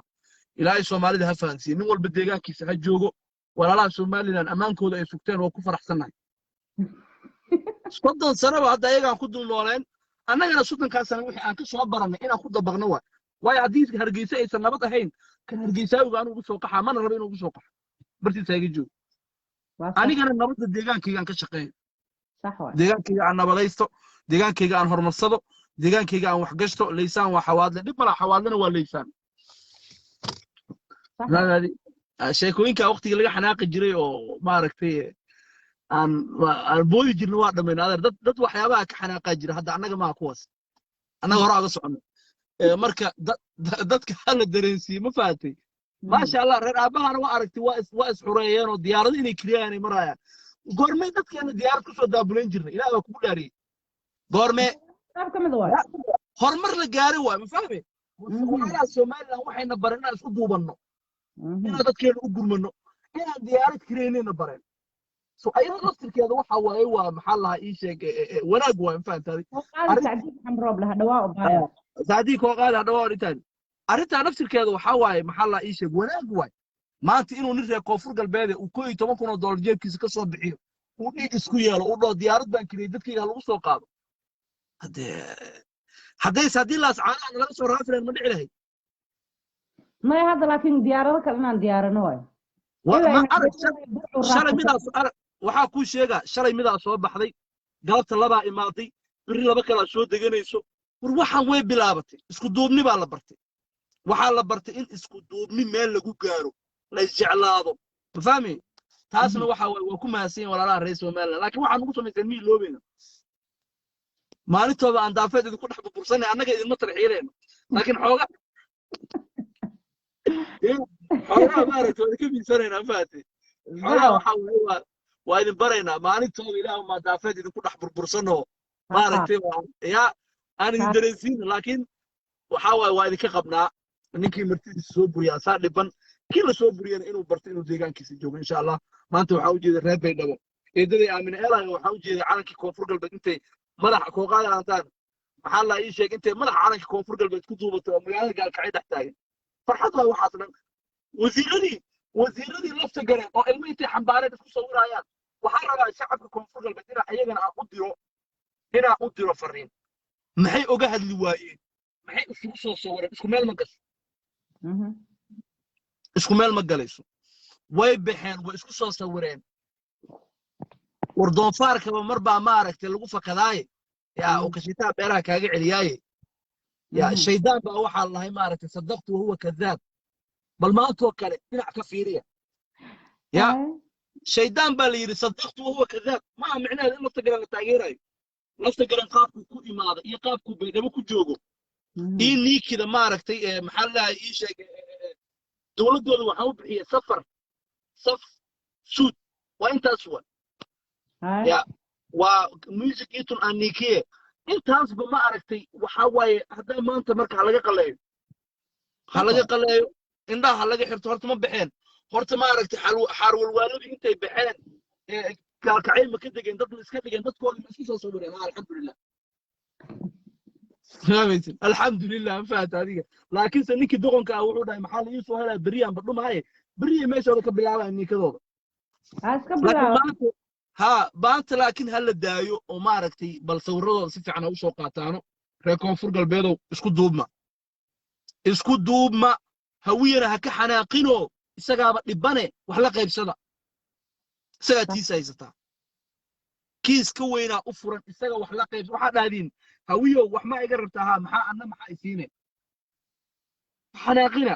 xanaaqin iska daaya maaragtay ragga ayagana gabdhaha maaragtay kisa ka khiyaaneen u xanaaqsanay maanuhu bareeraha u caynayeene adeerow reerka gabdho badan uu leeyahay gabar kale ka doono hashaha ku dhegin in adeerteedan kuu keenan aan kuu dhisayn aan fahanti may wallaahi maxaa waaye maxaa loo baahan yahay qofka bini aadamka markuu intuu bulsho soo hor fadhiiso wax sheegaayo dadkaaga wax u kordhi ayaga dhiirigila ayaga kaaga baahan rose markuus markay intay soo gasha life ee haween karbaashayso xaq waay way ka dhalatay kuwii karbaashaysay ka mid tahay su-aasha hadda ka taaganta waxay tahay aniga maalin dhaweed waxaa maxkamad lagu saarayay dad masaakiina oo laga soo tarxiilay laascaano ayaad ku digatay hadda erigaabo ma laga soo saaray sharci sheegaya in dadka haweenta laga bixiyo aad iyo aad hadda ha soo guuraan marka haddii kale berri waa ku diganayna annaga hadhowti waxa waaye dadkiyaa ma aragtay la dilay iyo dadaa lasoo tarxiilay intayna noo bilaabay hadda erigaaba dowladda somaliland idin tiri iga bixe aad iyo aad soo guura idinkoo sharaf leh idinkoo sharaf leh is abaabula waxaad samaysataan maxaa la ii sheeg guddiyo samaysta soo dhaqaaqa sax waay hala idin arko maxaa la ii sheegay annaga connection special noo furan labadeena waa isqaban karnaa laakiin dadka lama soo qaban karo maxaa la ii sheegay inay dadkeena fahmaan waayo moogtahay inaad baratiin maxaa la ii sheeg dadkiina inaa isku duwatiin soo baxdin deegaankiina imaadiin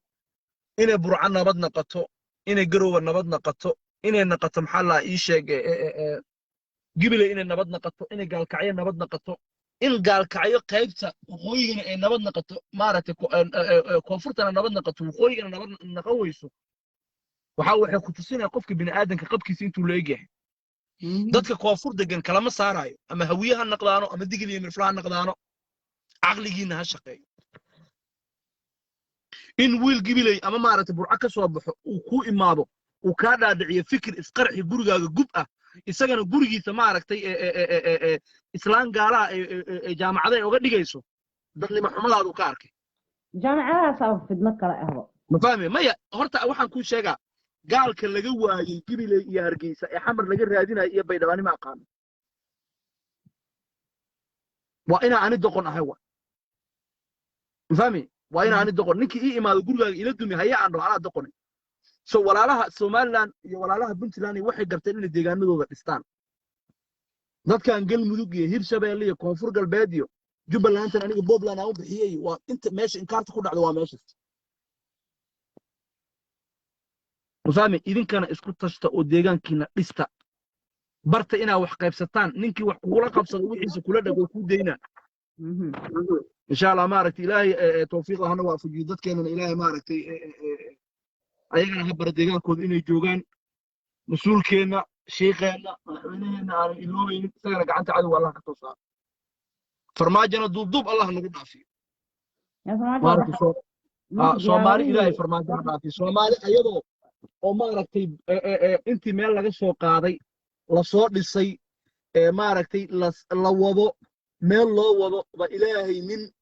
nasiib uu siiye laakiin nasiibkiisa qaab looga faa'iidaysto aanan aqoonin dhaxda ka soo geliyin oo ummaddii soomaaliyeed dhaqankii maaragtay kacaankii isnacaybka iyo qabyaaladda la kala dhex gelinayay iyo qabqabta iyo hebel aanan aqoon lahayn meeshaa gee iyo hebel maaragtay u dowladee iyo anaa wadani ah iyo ummaddii inay baraan hadda rabaan mana dhacayso runtaa la rabaa moogtay shalay awowgay iyo aabbahay iyo dad soomaali oo waxay ahaayeen soomaalinimada u ciil qabo gumaysi ka soo baxaayo talyaani gumaysanayo ingiriis gumaysanayo iyaga isjeclaa laakiin farmaajo soomaalidu helo waa soomaali isnacday iyada cara isku qabta midba midka kale ku duulay midba qori wato macquul lama naqinaysa in qaabka siyaad barre loogu dowladeeyo waraa ku waxaa sheega qofka Fiiri, masawirkaas ma jeedaa hadda ma arki kartaa qofkaas aad iyo aad yaa waaye coldoon okay maanta soo dhigay masawirkiisa facebookgayga caadigaa soo dhigay waxaa ku Mhm. soo qoray cabdimaaligoo walaal caradii kaama dambeyn cadowgiibaa ciddaadii isu cunsiiyey yacni waxaan ka waday in somaliland iyo myland iyo dadkaas la isku diraayo maadaama in la afduubay ka hadli lahaa arrinkaas aad iyo aad okay waxaan dhahay halkay kugu carab saareen ayay weli u cararayaan oo ah in soomaalidii la kala dilo dhaqanka iyo diintana meesha ka baxdo ila waa aad iyo aad sababta walaaltinimadii la dilo uu galay dambi kaloo cabdimaalig ma naqaan okay adiga say hawsha u socotay waxaa dhacay waxaa ku soo qoray intii ugu dambeysay waa kana cabdimaalig walaal cishaa imaan doonto oon wada caweyn doono soomaali iswada cafin doonto yacni waxaa ka waday Djibouti Garissa Diridaba Muqdisho shanta Soomaaliyeed haliyada hadkooda Hargeysa wacan inta soo qoray qof maya gabar aan magaalada isla degannahay oo walaalaha Somaliland ah cayda adduunka isoo qabatay ma soo dhigay facebookgeeda meeshan messengerka ha qalaad weyn yahay maxaa cabdimaalig Somaliland buu ka soo horjeedaa ha qalaad weyn horta qalaadka meeshan oo dhunt ka dambeys ma laho qalaad weyn hadii qalaad weyn la dhaho weli ma aragtaa faysal waraabiyaa ka qalaad weyn marka taagan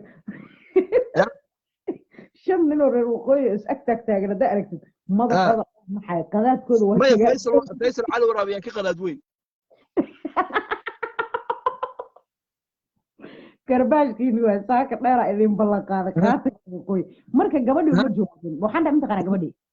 waxaan dhahay abaa haddaa aniga dagaalkayga u baahantaa dhahay magaalada isla deganna waa isballansanaynaa laakiin maxaa kaa galay iyo anagu nala dhashay iyo anagu dambi naga galay iyo lacib saqiirkaasaan dhahay iyo caqliga aniga ha ii keen u baahantahay waxaa gunnimo ah reer Somaliland markii Soomaalida kala dhan laga soo tago dadka mayga ah ama Mayland aan dhahe in ay qadiyadooda xataa go'itaanka ay la dhacsanaayeen inay loobeen fahmi oo annaga aan dhahayna Somaliland nabadeeda nin walba oo reer Mayland oo wax qora ama maaragtay hadla wuu ku qanacsanaa qadiyada Soomaaliyeed maaragtay ee Somaliland faysal gabadheena ha noo furo dimaashiin kula haba noo soo furo gabadheena ninkii ka hadli waayay maaragtay oo reer baydhabo gawar ma jarteen baydhabo qaba moogta laakiin gabadhan haween ma war waa annaga ha noo soo furo iyada laftirkeeda annagana tahay ku dhalatay aan noo soo furo noo soo furo intaas sabab waxaa la ii sheegay inay fahmaan al rabaa reer Somaliland mar walba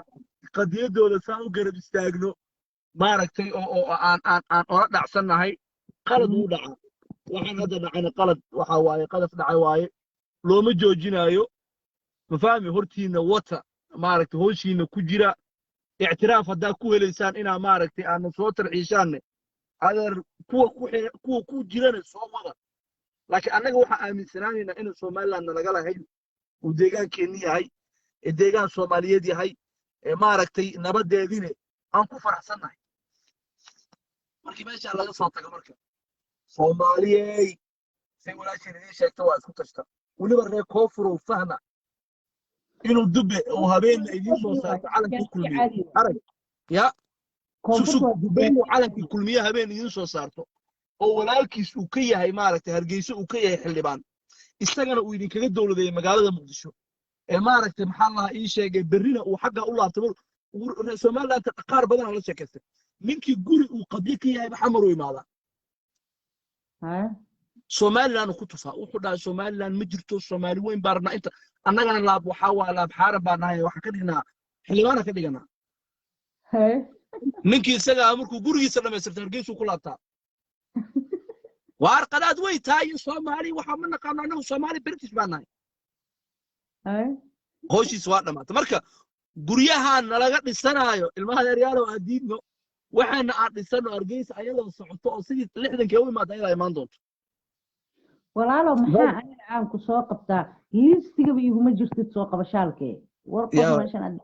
waa bara wiilaba ila dagaalamay ku cayno maxay soo qabaysaa camal walaal maxaad ii soo qaban laadayo dee waxa weeye aniga maxaa soo qaban lahaa adigoo raalle soo qab waa ku salaama maxaa la ii sheeg walaasha Allah ku sharfo murkaaga baxay sunnadaada bixaysa ma sha Allah saan beesha ka wada faanti insha Allah عبد المالك موسى عرضان لباتها واكو عماما ما انا عبد المالك قلت لي سامكو دمانها واي مظلوم واي وحو كتاغن يعني وا حق واي انا ما aragtay nabad geliyo dadkayga ha gubin uu leeyahay عبد المالك laakiin halka Soomaali ahaan ilaahay ma aragtay xaqiisaasi Soomaaliland waxaan leenahay inta arta noo soo celiya ani waan rabaa ani horta qisayran ku sheegaa nin yar oo aabahay dhalay waa ma aragtay waxaan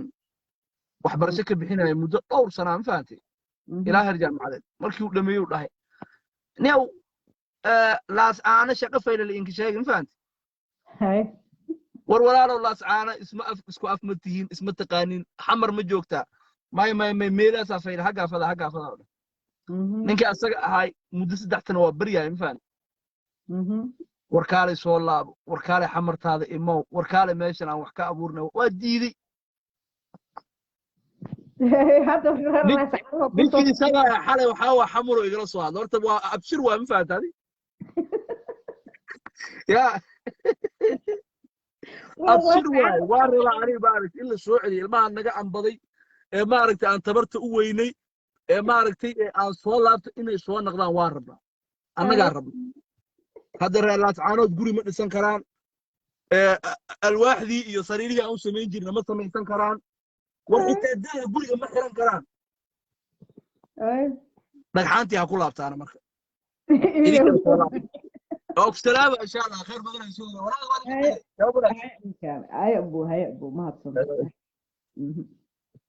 Allah Soomaalida ana wax ka dhibado Ilaahay ma abuuro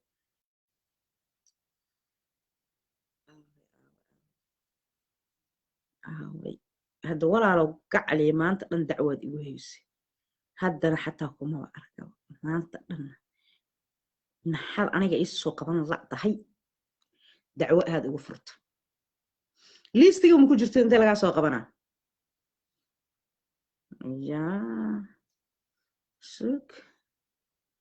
maxamed cabdi yosef war ma adiga qofka maanta dhan soo qabi dhahay hay block soo qabta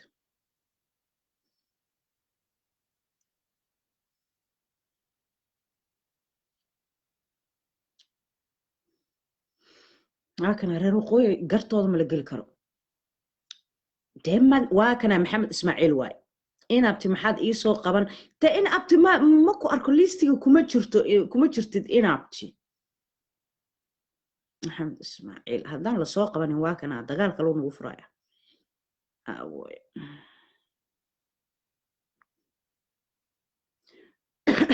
إن أبتي كوما أركو والله كوما أركو إن أبتي kuma jirta listiga dhan inaabti intaan ka soo qabtaa marka ina kamerada soo dalbatida ka horeysa inaabti markaas lagu soo qaban karaa qof kamerada soo dalbada kuma jiro meeshan la waxa ku soo qoraysin soo qabo xaga laga soo qabtaa gurigaaga ka soo qabanaa marka anagu ingad soo front for one floor ba أنا أبت محافظني بأنه كاسو قبلنا ويا هاي وريرنا به واردت كان محلي هند أنا أبت ها محمد إسماعيل هذا كوجي ذا واكن ما أنت أنا عني أديك سكور وريرنا هذا كسوقت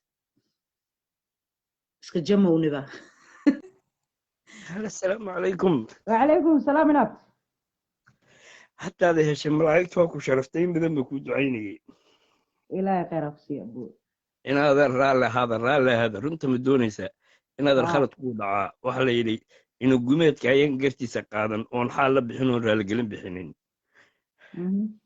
عمنا قادان هيدت كاريش إسحاق والله ورتوان قفني رنت في عنين هذا وحي ويدعان لكن دق يبلايا إسلح عررتي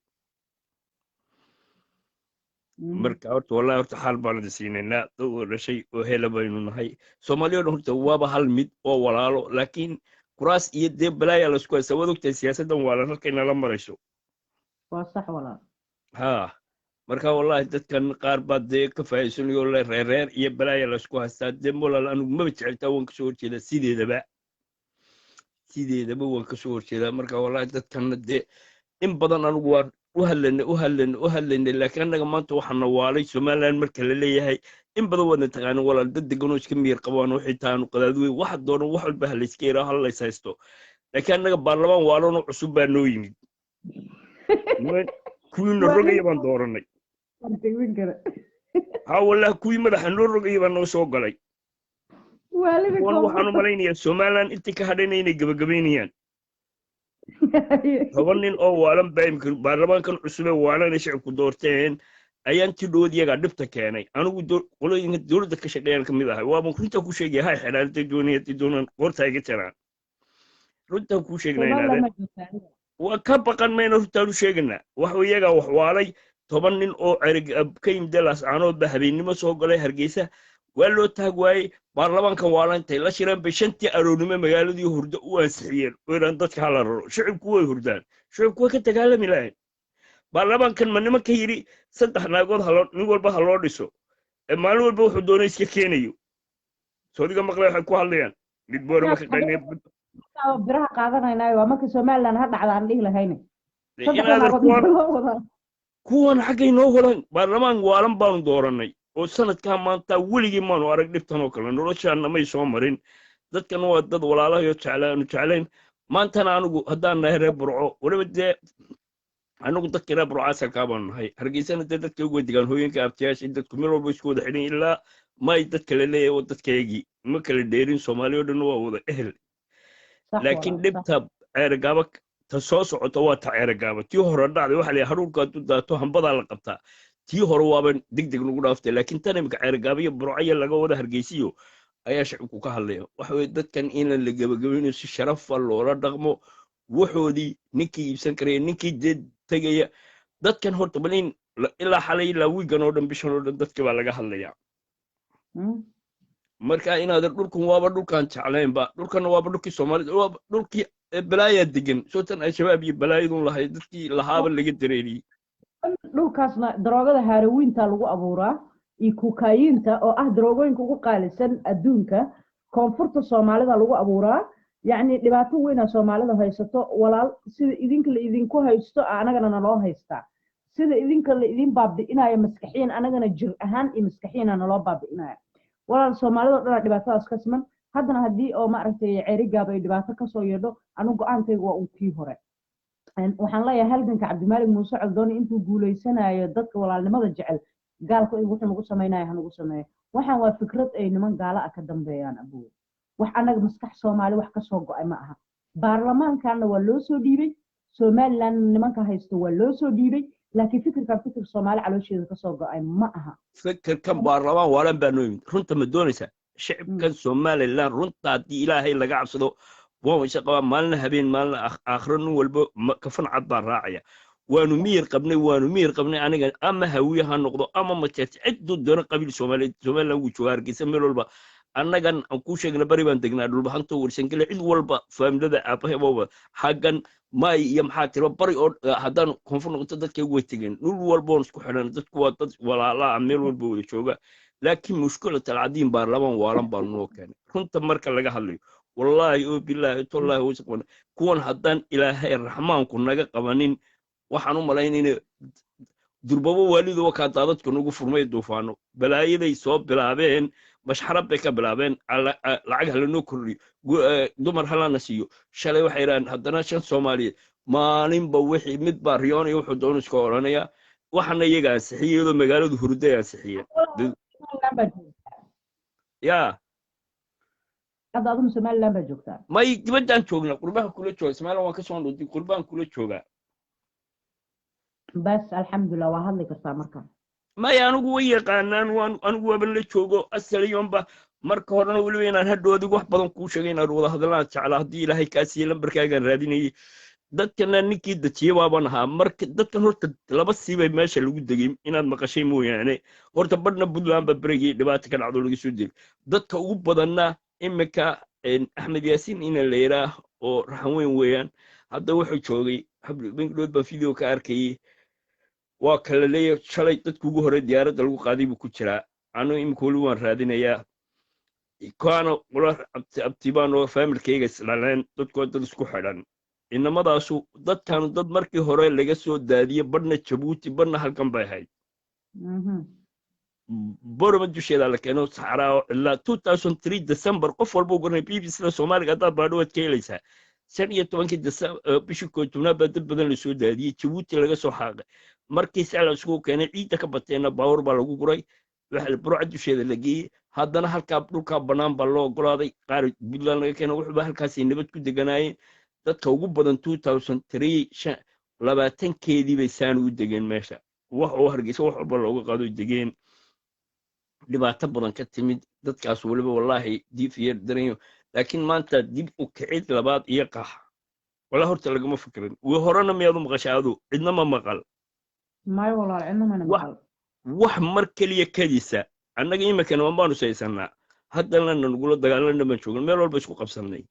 waxaanu ku nidhi sidee degdeg ugu ansix niman halkan oo haddaad imika wax walba u geysato ku ansixinaya waxaan ku yidhi kuwan malagana waxay oran doonaan badee tanu soconayso balaayo walba nagu soo furay marka inaad dhibaatada wallahi horta dadweynuhu waxay fahmi lahayn bulshadu waxa weeye marka wax la samaynayo degdega weligaa in laga fiirsaa fiican degdega waxaan anagu unu soo maray anigan kula hadlay uu soo maray anagu horta ninkii qaxay ee dhib arkay ayaa runteeda garanaya xanuunkeeda annaga madaafiic iyo dagaal baan dhex taagnay hargeysa anoo ku dhaawacmay lugaha meel walba ka curmay waana dadkii xidhnaa baan inay joolka ugu dhex dumay ee ilaa Itoobiya u qaxay meel walba soo maray marka anagu markuu qaxay rafaad soo arko uu faamilku dadkayga aniga madibaan hooyaday way joogtaa halkan dadkaygii way dhammaadeen badanaa aniga wuxuu oday shaanaaba ka jooga kaliyeenen ragina loo dhisho haddana alxamdulilah baan oo kun qof oo kaloo dhimanaya markaan arko xamar lagu dilay maalin walba iyo dadkii oo dhan oo la laayay waxa way dhibaatadii haddaba adigu saad uga baxdaa bal caalam baaban dhisanay iyo dowlad baan dhisanay iyo wanaag laakiin haddaad adigiina cuquba iyo dad kale gudub ka soo aruursato gudubta gurigaaga bari imanaysa gudubta gurigaaga imanaysa waay wax dheer baha ka fikirin xaaskaaga haddaad gudub ka gashay nin ragaa tahay gabadhaada qabta haddaad islaysaan sharaf iyo cis iyo maamuus ku kala taga oo ubadkaaga haddayicina biil iyo waxaad u qabato laakiin haddaad gurigaaga reerkaaga gubto dee ka kala destena uu kaa gubanoogo dabun baa ku qabsan nolol ol marka haddaba dhibaatada ugu weyn waxa weeyaan dadku waaweynaa weli way nool yihiin haddana ma fahan la-aan baa taagan oo la leeyahay aan isku qaadnoon ma dagaalon baynu ku jiraanaa iyo ololoon madaxabadoon baynu kana in la dagaalamana haddii wixiiba maalin walba la socono kii etoobiyanu shalay u qaxnayno adigooga wuxuu walaal naga gaadhay kenyana waa adiga arkay ummadeeni badweyntay ku dhammaatay soomaali meel walba laakiin ana maanta waxaan ku soo koobi lahaa dad baan baa walaal ku sugayay in dadkan loo gurmado maxayna haddaba adiguna adigaana maqlaya anigu weliba laascaan oo dadkan jooga ceeragaaba u badan runta marka la sheego ceeragaaba aad dadku u badayin anigaa la xidhiidnay shalay maantadan la hadlayin subaxii ceergaabana maarkeeda iyo kuwooda go-aan baan gaarnay bayaan ciidan ka dhegeysanaa ma jirto dee 22 bisha ayaa dadkan loo qabtay bay yidhahdeen bishan 22keeda ugu dambeyn 23 maalinta markaa dee maxaanu dadweynaha anigu wixii macaamo wixii loo baahan dadka wax loo qabtaa walaal halkay tala kaga aan ma doonayo in dadkan la gabagabeeyo hadda waynu silano ilaa saaka ku burco joogo ku hargeysa mid walba la hadlo waxaan war dadka waxoodan hortaa loo ariyo haddii cid wax ku leeyihin ha looga qaado wardaylan dad hanti le baa jiray ilaan qof guriga hanti le baa jiray guriga laascaanood baa hadda la isku haystaa gurigii anuur warqaar qiimaha kaa lagu iibinaya ninka jaarkiisu ku iibsadaha loogu iibiya kan dee lacagtiisa loo celin mayn ahayn waa sax walaal haddii guriga ninka jaarkaygu siistay in guryaha imika laascaanood ugu qaalisan sidan imika santarkooda kule waxay marayaan 50,000 35,000 guriga ugu jaban wuxuu marayaa 35,000 haddii la yaraa ninkan gurigiisa 10,000 baa la siinaya ma soconaysa walaal هو حق درada anaga dhexdeena ma isku haysto soconayso may wata xalay inamo badan oo lana joogo laga wada hadlayay gurigan hadduu gurigaa u dhisme eegi oo isku qiimo yahay oo ninkaa wada dhisteen dee sida kaa bila'aadankaa looga iibsanayaa looga iibsaya yaan la yasin haddii xitaa la doonayo laleeyahy maka cid looma haya halala sugo ha loo iibiyo maaha in cuqubo kale la sii galo wax fara badan baa imika soo socda wax fara badan baa dadka ugu badan ee wax dhistay ilan anu marka hore saa umayna ogeyne aniguna abtiyaashay oo rag fara badan oo dad baa jooga lascaan noo jooga aan wada hadle dhul badan baa noo soo sawiro guryo badan marka dad badan baa hanti ku leh runtii inaad dad badan baa aad guryo wada casriga ku leh guryo ugu qaalisan lacag badan iyo wax walba ku dhistay oo degay sida weliba labada meelood aad waxa quruxda badan looga dhistay argaabo way yar tahay waa meesha aadka loo dhiso waa lascaanood iyo buuhoodle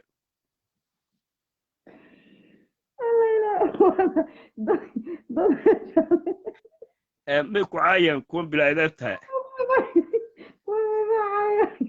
gabadhii wiil meeshaan isu nacamlaynaya iga qosliyey anigu kolley dadka waalay waxama eegaya waa cay iyo afxumin baa laga raacay iyo tu kale aday ku galeen aniga ma war waa dad bila akhlaaqad kuway dhacay may anigu haystaa la haystaa anigu coldoon ka walaalad ka hadlayso aniga runtii waa faamilka aabbahay dhalay aabbahay baa abtiyaalu yihiin abtiyaal ruma waa faamilka rasmiyan ka soo tafiirnay burco kun jeer berigii hore la xidhay raggii lacagta u aruuriye landa ka siiya baan lacag fara badan siineen waa badahan iskaga bax war dadkan iskaga bax war bal caruurtaadu ilaasho war bal noloshaada inaad mushkiladan meeshii wax allaala meel wax u socdaan meel ka socdaanba garanaysi waa kolba isna meel waxa laga soo turay buu faraha la gelaya kuwana iyagina waxba ma hubsanayaan wallahi xaaladan meeshan waa meel ilaahay saalatan imika tiisa horta waaba dhamaato meel baaba lagu xidho waxa lagu dhamayn doono waa meeshii jooga laakiin kuwan imika hantidoodii iyo waxoodii bannaanka weli yaala wala la isku haystaa kuwaana si sharafa waa in dadku uga hadlaan inay dad baa la daadiyuun ka qayliyaan maahe dhul baa iyo hanti baa dadka wataala hantidoodaa la isku haystaa wallaahi wareer waa musiibo abuuna qabsatay waa musiibo dhulkeenna ka dhacday waa musiibadana sideeda waa laga duceystaa fidnada waxaa la yidhi meelay ka bilaabataa way hurtaa marka ra'yi ahaanteedan waxaa waaye inaan la fududaanin in dad reer somaliland oo caytamayaan la arkin in dad reer mayland oo caytamayaan la arkin war dadkan ku sheeg wallaahi dadka caytamaya boqolkiiba boqol maaha anaa ku yidhi ninka reer may sheeganay qaar babaan ahayn kuwa halkan imika xalay anigaygana caayay shaqo kuma leh waa niman iiraan u dhashay annaga shalay london qaar fara badan aragnay oon war dadka isku dirana markaa soomaalidii afartii guusa bas caaso way waalatay ayadooda waxba sheegi mayso wax allaale waxay sheegayaan baa yar laakiin waxaa loo baahan yahay waxqabadka dadka si wax loogu qaban lahaa iyo wanaag ayaa loo baahay dadkana waa dad wadhasho wala dadkan runtii makuu sheega ilaah baa runta tacalam yowma alqiyaama lagu geynayaa يوم يقول الناس لرب العالمين ما كان يستاكتوا هذه وقاونا كفن كاغستا واحد سؤالا لوجيني وهو يسابا وردت كان بناء كان إلهي بأبوري دت كان وهرتوا بدل ما بدلاني ودت كسومالينا وقوم مسكين سنة وأخلاق ولا سنة لبنا مال دمنا بوح لوجو بركعية بمجعان تلينو الشباب اللي يا دوك كودي لقي سو بركعية هنتي دودي لقي فربكعية هذا النمبر كيف عم كيجمع صحني ودموتي تلفون كنت جاهم عليه nin ka hadlayo oo maxaa la yidhaa naanays buu lahaa oo raxweyn askari xamar joogi jiro iminkana xaggan raxweynta la joogo habeen dhowda hadlaya wuxuu ku caanbaxay waxaa la yidhaa muxuu ahaa odayga askariga magac weyn buu leeyahay inaad garanaysaan malayaa magaciisi waan ilooy wallahi aad sawirkiisaan soo baadhay oon kuu soo dir ninkaasaa ka hadloola war dalkiina jooga oo dadkiina wuxuu qabta maxaa idin waala afartii geesool diyaariya dhulkiina laydi dhaafiye ku dhammaada oo daba halkan aad leedin xajista dadka maanta dadkan waxa u wanaagsan inaad in meel iskugu keeno maantana de waxbay gartaan hadday wax kala garanayaan maanta qofku ila maalin walba tala waa marag ku dhaaftay maraad garato iyo maraad gees marto maanta way garanayaan ninuu ciiddoodii nin walba deegaankiisii xaaqday oo hagaajistay maanta xanuun iyo dhib way soo arkeen صح والله dhibaato weyn aa jirta buu dhibaato weyna dhinaca koonfurta taagan laakiin ilaahan ku harayna macno ma leh in allah walaal raxmaanka ayaa raxmaankaa taagan qof walba walaal dulmigan waa la soo maro ilaah baan ku dhaartay wixii aan soo marnay ee cuqubo bilaadanka lagama galo cuqubadu godob bay gashaa ubadkaagay gashaa gurigaagay gashaa caruurtaaday gashaa maanta dadkana waa dad nala wada dhasho isku wada ehel baynu nahay wallaahi bilaahi kelmaddan jinsigaa ma guuro waa kelmad ummadda muslimkaana waa islaam bay wada tahay soomaalina soomaalay tahay magaca oo jir cas markaad meel walba joogto yaa tahay soomaaliya tahu ayu marka lagu yidhahdo nin soomaaliyaad sheeganaysaa marka wanaagga waxaa ka fiican in bilaadanka la nabadgeliyo haddaad cuqubad dadka laga galana aniguba cuqubadan lagu soo noqonaysa tanna waa laga dagaalamaya dadkan si xaqooda loo siin lahaa oo waxoodana loogu qaban lahaa habeeniya maalina lagama hadhayo inteeda qurbaa joogtaano waa ka qaylanaa intii dalkii joogtaano way ka hadlaysaa dadkan in la gebagabeeyo maaha dadkan wax loo qabtaa fiican haddii si sharafa lagu bixinayo waxoodoo dhanna la oosiya marka horta kuwan ceergaabse hawl adag bay wadaan oo daba waqti bayba qabteen oo waxaan leenahay waqtigana haba la dheereeye la taagay bir waxba ma sheegaysa bishan haba la kordhiyo marka ilaahay noo fudaydiyaanu jecel oo inaga aqbalaan waxaan leenahay waqtiga kordhiyo dadkan bal dee waxoodii si loogu dhameeyo dee dadaalna waynu wadaynaa adigana waan kula soo xidhiidhayaa wala lambarkaaga si haddaad xitaa adiga laftigaaga waa lagu jecelyahay been ha u qaadanaadan wallaahi gabadh wanaagsan baa tahay ninkaa imika faysala sheegaysa anigaa kuu soo diray iyo kuwa dowladda ku jira mid walba ku ammaanay dadkuna waa dadkaaga way ku jecel yihiin qofka bilaankuna waa cadhoon karaa waa bilaadan dhibna wayna soo mari kartaa waxa fiican qofka in bilaadanka intaad ifka ku noosho waa in yar ee laydhu ku marayso markaad mar walba subxaan allah tilaa markaad saxansana ummadda iska cafido waad dhimanaysaa ilaan qof walba u tegayahay dadkana ninka ku dambaabay wallahi isagaa eedaya nin walba isagaa eedaya baradaaday kuu galaysaa kafankaagana wallahi inaan waxba kuu qabani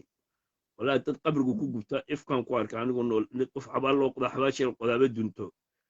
iyo qof la qaadiba kar waa midkiisu cuslaado waanu aragnay balaayo dhan soo aragnay jab iyo halaag soo aragnay markaa waynu ducaynaa walaalo waynu soo wada xidhiidhanaa dad badanna way ku sugayaan adigana anigana la soo xidhiidh kuwa xitaa jooga meel walbana waan kugu soo xidhanaa oday xitaa kuwa dowladda dadweyne anaa kugu soo xidhaya insha allah walaalo balan waxaan kugu qaada aniga anaa toos u haya wax kale ma rabneen yaad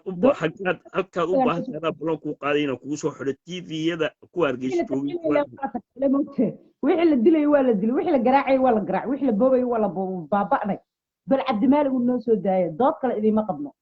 wakaa walaal annagayba nagu xidhan boonkur kaa balaayaana haysata kaa kuwana xadhay dee inadeerkii ruma halkan jooga inadeerkii baa xadhay hadda inadeerkii ruma jeelka gashaday oo soo taagaba habeen dhowid markaanu wadana maxaa kaa galay adiga maxaa kaa galay annagaa iska xidhno waa lanoo soo dilay bay ku leeyihin ninkan annagu inuu baabiyaala noogu soo diray kaa waynuu ducaynaa walaalkaa horta yaynu isku xidhin kaa haddaynu isku xidhno waynoo dham buu kalaynu isku furaynaa dadkeenna kale saynu badbaadsanaa ninkaa waynugu furin ninkaa haddaad nagu doonto wallaahi bila waxayna caaya mid walba imika aniga markaan kaa tago way wada yaqaano kun telefoon baa imika cay balaayo imika adigaagana xitaa kuu kala talinaya kuwa waan aqaano sweden jooga kuwa norway halkanay ku jiraan oo adiga xitaa waa fadhoodanigana saas laygii soo doontay marka dadku way fudud yihiin dadka wixii ilan midiyagan baa waalanoo wixii dhigta loo geliyin bay qaadanayaan kaama naxayaan cid ay ka naxayaan baa yar cid walba way caayaan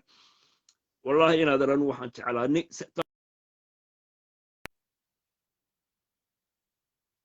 saaraha nimka roob la jooga halkan ila joogay lanad waan wada hadli jiray maanta ilama hadlo sheekh shariif waan haystaa nabaradiisa waan wada xidhinna xasan sheekh waanu hadla cabdiraxmaan abjug waxaan siyaasiyiintoo dhan waan isku xidhanna mid walba waan isdilay waxaan ku iri sida xasan ninkan miyaa la sii daayo si sharafa inta loo sii daayo deegaankiisa isagaa maamul laa nadiifin laa dadkiisa isku keeni laa maalig ma taageersantahay mise waa kasoo horjeedaa wallahi waan taageersan maxaan u qaban karaa walaal inuu qof salaamiyin waan taageersan maxaan u qaban karaa walaal miskiinkana maxaan qaban karaa meesha kii walaalkii iga xigay ugu dhowaa aniga waxama kala aabahay buu abtiyuu yahayba kii ugu dhowaa ee se aniga iga dhowaa ee ilmaadeerka rum ahayn kii waaba aniga caylo dagaalamo man saysanaaday walaadu faraa kala baxbaa kaa galay an dowlad baa xidhatay marka maxaa la samayn karaa dowlad baa xidhatay bay taagayna adiga maxaa idin kaa galay shaqo kuma lihidiin waxaa afduubteen ninkaas maaragtay James Star ninka la dhaho oo maaragtay maxay meeshaanayto barwaaqo gacanta dadka ku haya iyo abaarso dadkaas uu xiran yahay waana dulmi cad nin Soomaaliya dhulkiisii in dad shisheeya loogu afduubo maanta waa nasiib darro nagu dhacday waxay caddeyn u tahay gumaysiga waddanka saaran Afrika Barijaha wallahi inaan haddaynu kiiskaa gallo kiiskeenni kalaa naga baaba'ay dadweynahaygaanu doodan oo kale imika waxay ma kanaynu hadlaa misale kan waaba la xidho way soo deynayba taagayn lama gaarsiiyeen moogta yaa du maanta banaanka joogi lahaa waa la baqi lahaa waxaa la dhigaa balaayadiya fooxashi maxayda malmal buu qiijin doonaa inaga daaya walaa kuwa ka adag baa jooga meeshan oon hadlay mooto waa la saxraa baan jiray kuwa wadaada sheego imika halkan ka qaylin jiray maalmidhooda abaarsa ay balaayaday waxaan oo dhan ka qaylinayay waxay imika u hadli laayeen baaban garan balaay ma hadlaan yani walaagi imika annagii bayna haystaa le beenta joojiya cabdimaalig waad ka soo horjeedaan cabdimaalig maxaana naadar u sheegan anagu annagu ma haysana shaqana kuma lihin meeshaasuu ku xidhay kuwa ka daran baa lahayaa wallahi ummadda ee shicibkaygan baan anugu hadlanaa kuwan anu imika reeraananu xidadka wada noqonnay nimankan masaakiinta iminka waxaan kugu soo xidhayaa lambarkayga caadigan kuu soo diri doonaa dimashadiiba halkan la digan jiilaankayga adan kuu soo xidhayaa oo weliba luuqadda aad ku hadlaysa sida biyaha waa gabadh raxanweynta rasmiga oo labadeeda luuqadba ku haja wax xaafadeedoo dhamma dadka u badan dewan wada xid baan unu wada dhalanay inan iyo anmaartay dadka waa lasu wada gursoo walaalaa la wadayo inta jamaikaan xuna madow iyo afrikaan kaleba lagu ordayo qofka soomaaliyeed baa kugu dhooba ee ehelkaaga sababtan halkan jamaikaan lagu baaba'ayo afrikaan iyo kuwa imika caruuro u dhalano caruurtii lagala cararayba uu dacwaya ilmihiisii laga qaatay ka waran intuu naag shisheeye leeyahay muslimtu ku daalayo ee marka uu dhashana hadhow ilmihii ka qaadatay leed war naga tag diintu waan kaaga noqday hatiisan islaamka walaasheeda wuxuu ku diidayaaba yaabanahayba anigu weliba cabdimaalik bata walaal barnaamij kale anaanu ku xiiqay oo ah dadkan la leeyahay waa laga itaalka badaya lacaaye ee la leeyahay waa tumaalka dadkaas inaad in wax loo qabtaa aad iyo aad cadaalad daro kuwaas haysata iyagana wiil meeshaan u jooga axmed wiilka ugu qoran tahay noo jawaab miyaadan habla lahayn see gabdhahayga ku guursanay gabdhahayga abtigood cabdimaaligaaba kasoo horjeeda oo hala xiro leedahay ma gabdhaad abtigood necab tahay xaggee geynaysaa marka hadda gabdhayga haddii loo sheega nin meeshaan habla ma leedahay igu waalaaya hablahageed gaarsa adigana haystan caayo aniga ila ka bax meesha ya anigu bay soo qoraya ka bax meesha adigiyo been baad sheegaysin labadiinuba soo kan haysta waxaa la leeyahay niyo adiga cabdimaaligna waa necbahay hablihii abtiga u ahaana waa rabaa wax soconaya ma aha caqliga ka shaqaysay annaga wixii cabdimaalig necab waa necabnaha cidda cabdimaaliga jecelna waa jecelnaha waayo waa mujaahid waa nin sharaf badan waa nin damiir leh diin leh soomaalinimo leh qadiyadiisa ku ad adag walaal ah rasal imika naafgaro hablahaaga nasii hablaha waxbuu geynaya managa garanaynin kaaruu qaba walaalo walaal marka labaad oo aan soo gala in soo qaban doonaa hadda waqtigu wuu igu dhammaaday insha allah walaalyaan ku dhibi waqti ma haysatide annagana salaada casir baaba lahayd amaan iska tukan koodho walaal waa ku jecel lahay kuma iloobana adiguna walaal bulshadana naga gaarsiy walaal hala iscafiyo habeenka caawa haddii la dhinto walaal nin walba maraa raacasa hala iscafiyo si fiican walaalniyaa hala isku cafiyo hala isa saamaxo dadkana dad walaalaynu nahay meel lama kala tegayno arrinkan horta kii ugu daraabaa soo socda kii hore waaba kan imika hantida laga hadlayo maanta shirku socdaa been kuu sheeg maaye haddaad taydii noqoto adigana dhegta gasho beri toolana dadweynaa la hordhig maanta hargeysa saacad 10kii markay ahayd baa la bilaabay xaqii dadweynaha 7 cishaana la qabto guryo laysku kuwa laascaanoodna shalay bay ahayd marka dadka hantidoodii waa qiimeyntoodii baa la bilaabay insha allah waa in dadka waxooda loo soo diyaariyaa waxooda waa in la diyaariyaa oo lagu ciyaarin kuwan ma doonana in laysdaba cararo إن شاء الله diyaaradaha خير lagu qaadayna waa mahadsantahay dad badan baa ii soo sheegay adiga iga warhaye dhanbaa waa diyaaradaha lagu wada qaaday deegaanadii baa lagu celiyay dadkii هاولي ولا دلدلة يا دي دكتي محل سمينا ما إلا لو قتها way fiican tahay maasha allah wallahi haddii dhulkoodii deegaanadoodii lagu celiniyo aad ba wixii loo qaban karana waxoodii waan ku dadaalnaa inaadan weyn ku dadaal adigana iyo ku colaysanne inaadan dadkan reerkan anigaa ka dhasho waalan dee aniga aqaan reesha isxaaq kuwa la yaraa anaa ka dhasho weliba waxaan ka dhashay meeshii waalidii deganayd xeradii burcaan horee burcaanna annagu aan kuu sheegay inaadan yana lafaaga kuu eriyane cabdimaaligna waynu ducaynaynaa ilaahay dhibta ha ka qaado oo ilaahay ha kasoo furto meeshan iyagana inaadan wallaahi way kula coloobaya runtaan kuu sheegaya oo meel walba way ku caayeen saas meel walba u taageen meel walba afxumo ula wada taageen dadka marka ilaahay baan barayna isagana ilaahay dhibta ka qaado inta dhibaatana dhibta ilaahay dhaafiyo dadkeennana ilaahay isku soo jeediyo insha allah inaadan waan kuu soo ducaynayaa lamarkiina waan kuu soo diri doonaa insha allah bal whatsapp haddaa leedahay ila soo xidhiid هاي ولا في قاعدة إن شاء الله adigu ila soo xidhiid hadhow markaad xaggan ka baxdayaa adii soo codsay insha allah markaana nambarkee kuu soo qoraya dhinaca maaragtay cabdimaalig ku saabsanayd ana fahmi la'nahay anagu dadka cabdimaalig jecel kaliya anagu maaragtay la xiriirnaa cabdimaalig walaal maxaan qaban karaa baan kuri walaal isku dilay dadoo dhan anaaba hore laygu xidhaan ku yidhi waa inaad taageertida rabnaa u qaylisid walaa kala kafeeyaa ku rajeynaa insha allah waa ismaqli doonaa insha allah insha allah inaad roon kula soo xidhiidha haddii ilaahay yaraa ka baxo waaya hadhow ila soo xidhaad wey asalaamu calaykum walaa macaan dhinacaaga ka dami okay walaalayaal khayr badan inay rajeynaya saa hadda maqleyno goobo kale oo somaliland ka mid ah ayaa iyadana tarxiil iyo kala orod uu ka bilowday insha allah biidni illaahi alkariim ilaaha khayrkana waafajin doono ilaahay qoomkiisa ma dayaco dadkan waa dad masaakiin oo muslimiin oo la rabo laysku gubo oo laysku diro oo qulubtooda wasaq laysku geliyo oo laysnacsiiyo tii allahse weli dhiman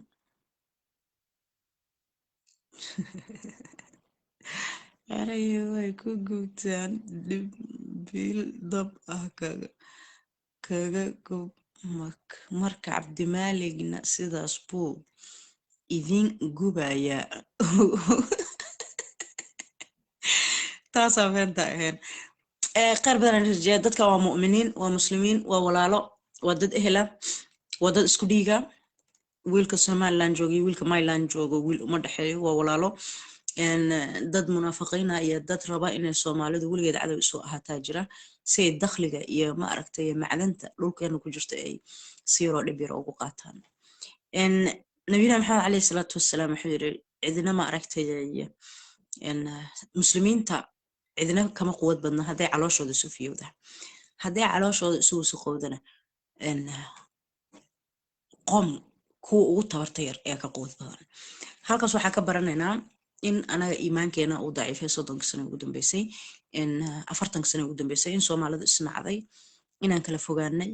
kala fogaanshahaas iyo isnacaas iyo iscunkaasna kama aynaan dheefin wax aan ahayn baaba waxaan ahayn yaa arko ma guryo dahaba Hargeysa ka dhisanay ma Muqdishan ma aragtay baabu dahaba ku wadanaa waa maya inta burburka iyo kala taagnaanshaha iyo isnacaybka uu socday waxay gumaystahada u hirgelisay in malaygu rabo uu xoofsado dahabka badda ka gurto shidaalka badda la gurto shidaalka bariga loo soo jeestay abaaraha nagu dhufana intay ka imaanayaan waa macdantan la qodayo abaalkeen muxuu gumaystaha ka dhigay in diyaaradaha drones-kana lagu tijaabiyo oo maalin walba ciidamo cir ah waxa lagu leeyahay al-shabaab ayay garaaceen xagu jooga shabaabka shacabka lagu laayaa waana tijaabinta hubka ee westernka waxaa laga yaabaa dhibaatooyin noocaas oo kale in waqooyigana loo soo wado sida koonfurta haysto oo kale waa dhibaatinteeda la eg laakiin nasriga ilaahay marbuu soo jeedin doonaa nimankan shabaabka la leeyahay iyagana waxaa ku shaqaystaan westernka reer galbeedka ku shaqaysto sida jaamacadda barwaaqo iyo ma aragtay abaarso ay western u shaqaysanayaan oo dad reer galbeed ay u shaqaysanayaan ayaa shabaabkana dad reer galbeed ay ugu shaqaysanayaan waxa la xalaalsanayaan waa dhiigeena iyo dakhliga dhulkeena ku jiro ilaahay waxaa ka baryaynaa nasri degdeg inuu noo soo fujiyo run ahaanta qalbi jab weyn inagu noqoto marka cabdimaalig la xiray waayo waxaan rajaynaynaa in oo na aragtay cabdimaalig uu noqdo yacni qof aad u wacyigeliya dadka oo maskaxda dhalinyarada soo celiyo laakiin ninkii xoogaa yara dhaqdhaqaaqo oo ciil qaba oo caraysan dembiyo kala loo sii samaynayaa oo ah in qofkii lagu tilmaamo qof oo argagixiso ah bla bla waa arrimo naga waaweyn waaye waa sida ay reer galbeedku wadamada ay gumaystaan oo dhan ay ka dhigaan yani qofkii xoogaa yar adag oo dhaho waxaan qalad waayo oo caqligooda fahmo waxay ku eedeeyaan argagixisanimo argagixisadana iikaaba ahba argagixisa iyaga ahayn maba jirtaba shabaab hubka uu ku dagaalamo yaa siiya iyagaa siiyaan marka walaalayaal cuqdadii laysu qaadin arrinkana halkaas lagaga tago arrinkaas yaan la buunbuunin waan un ku kala dhimanaynaa waxba kama faa'iideyno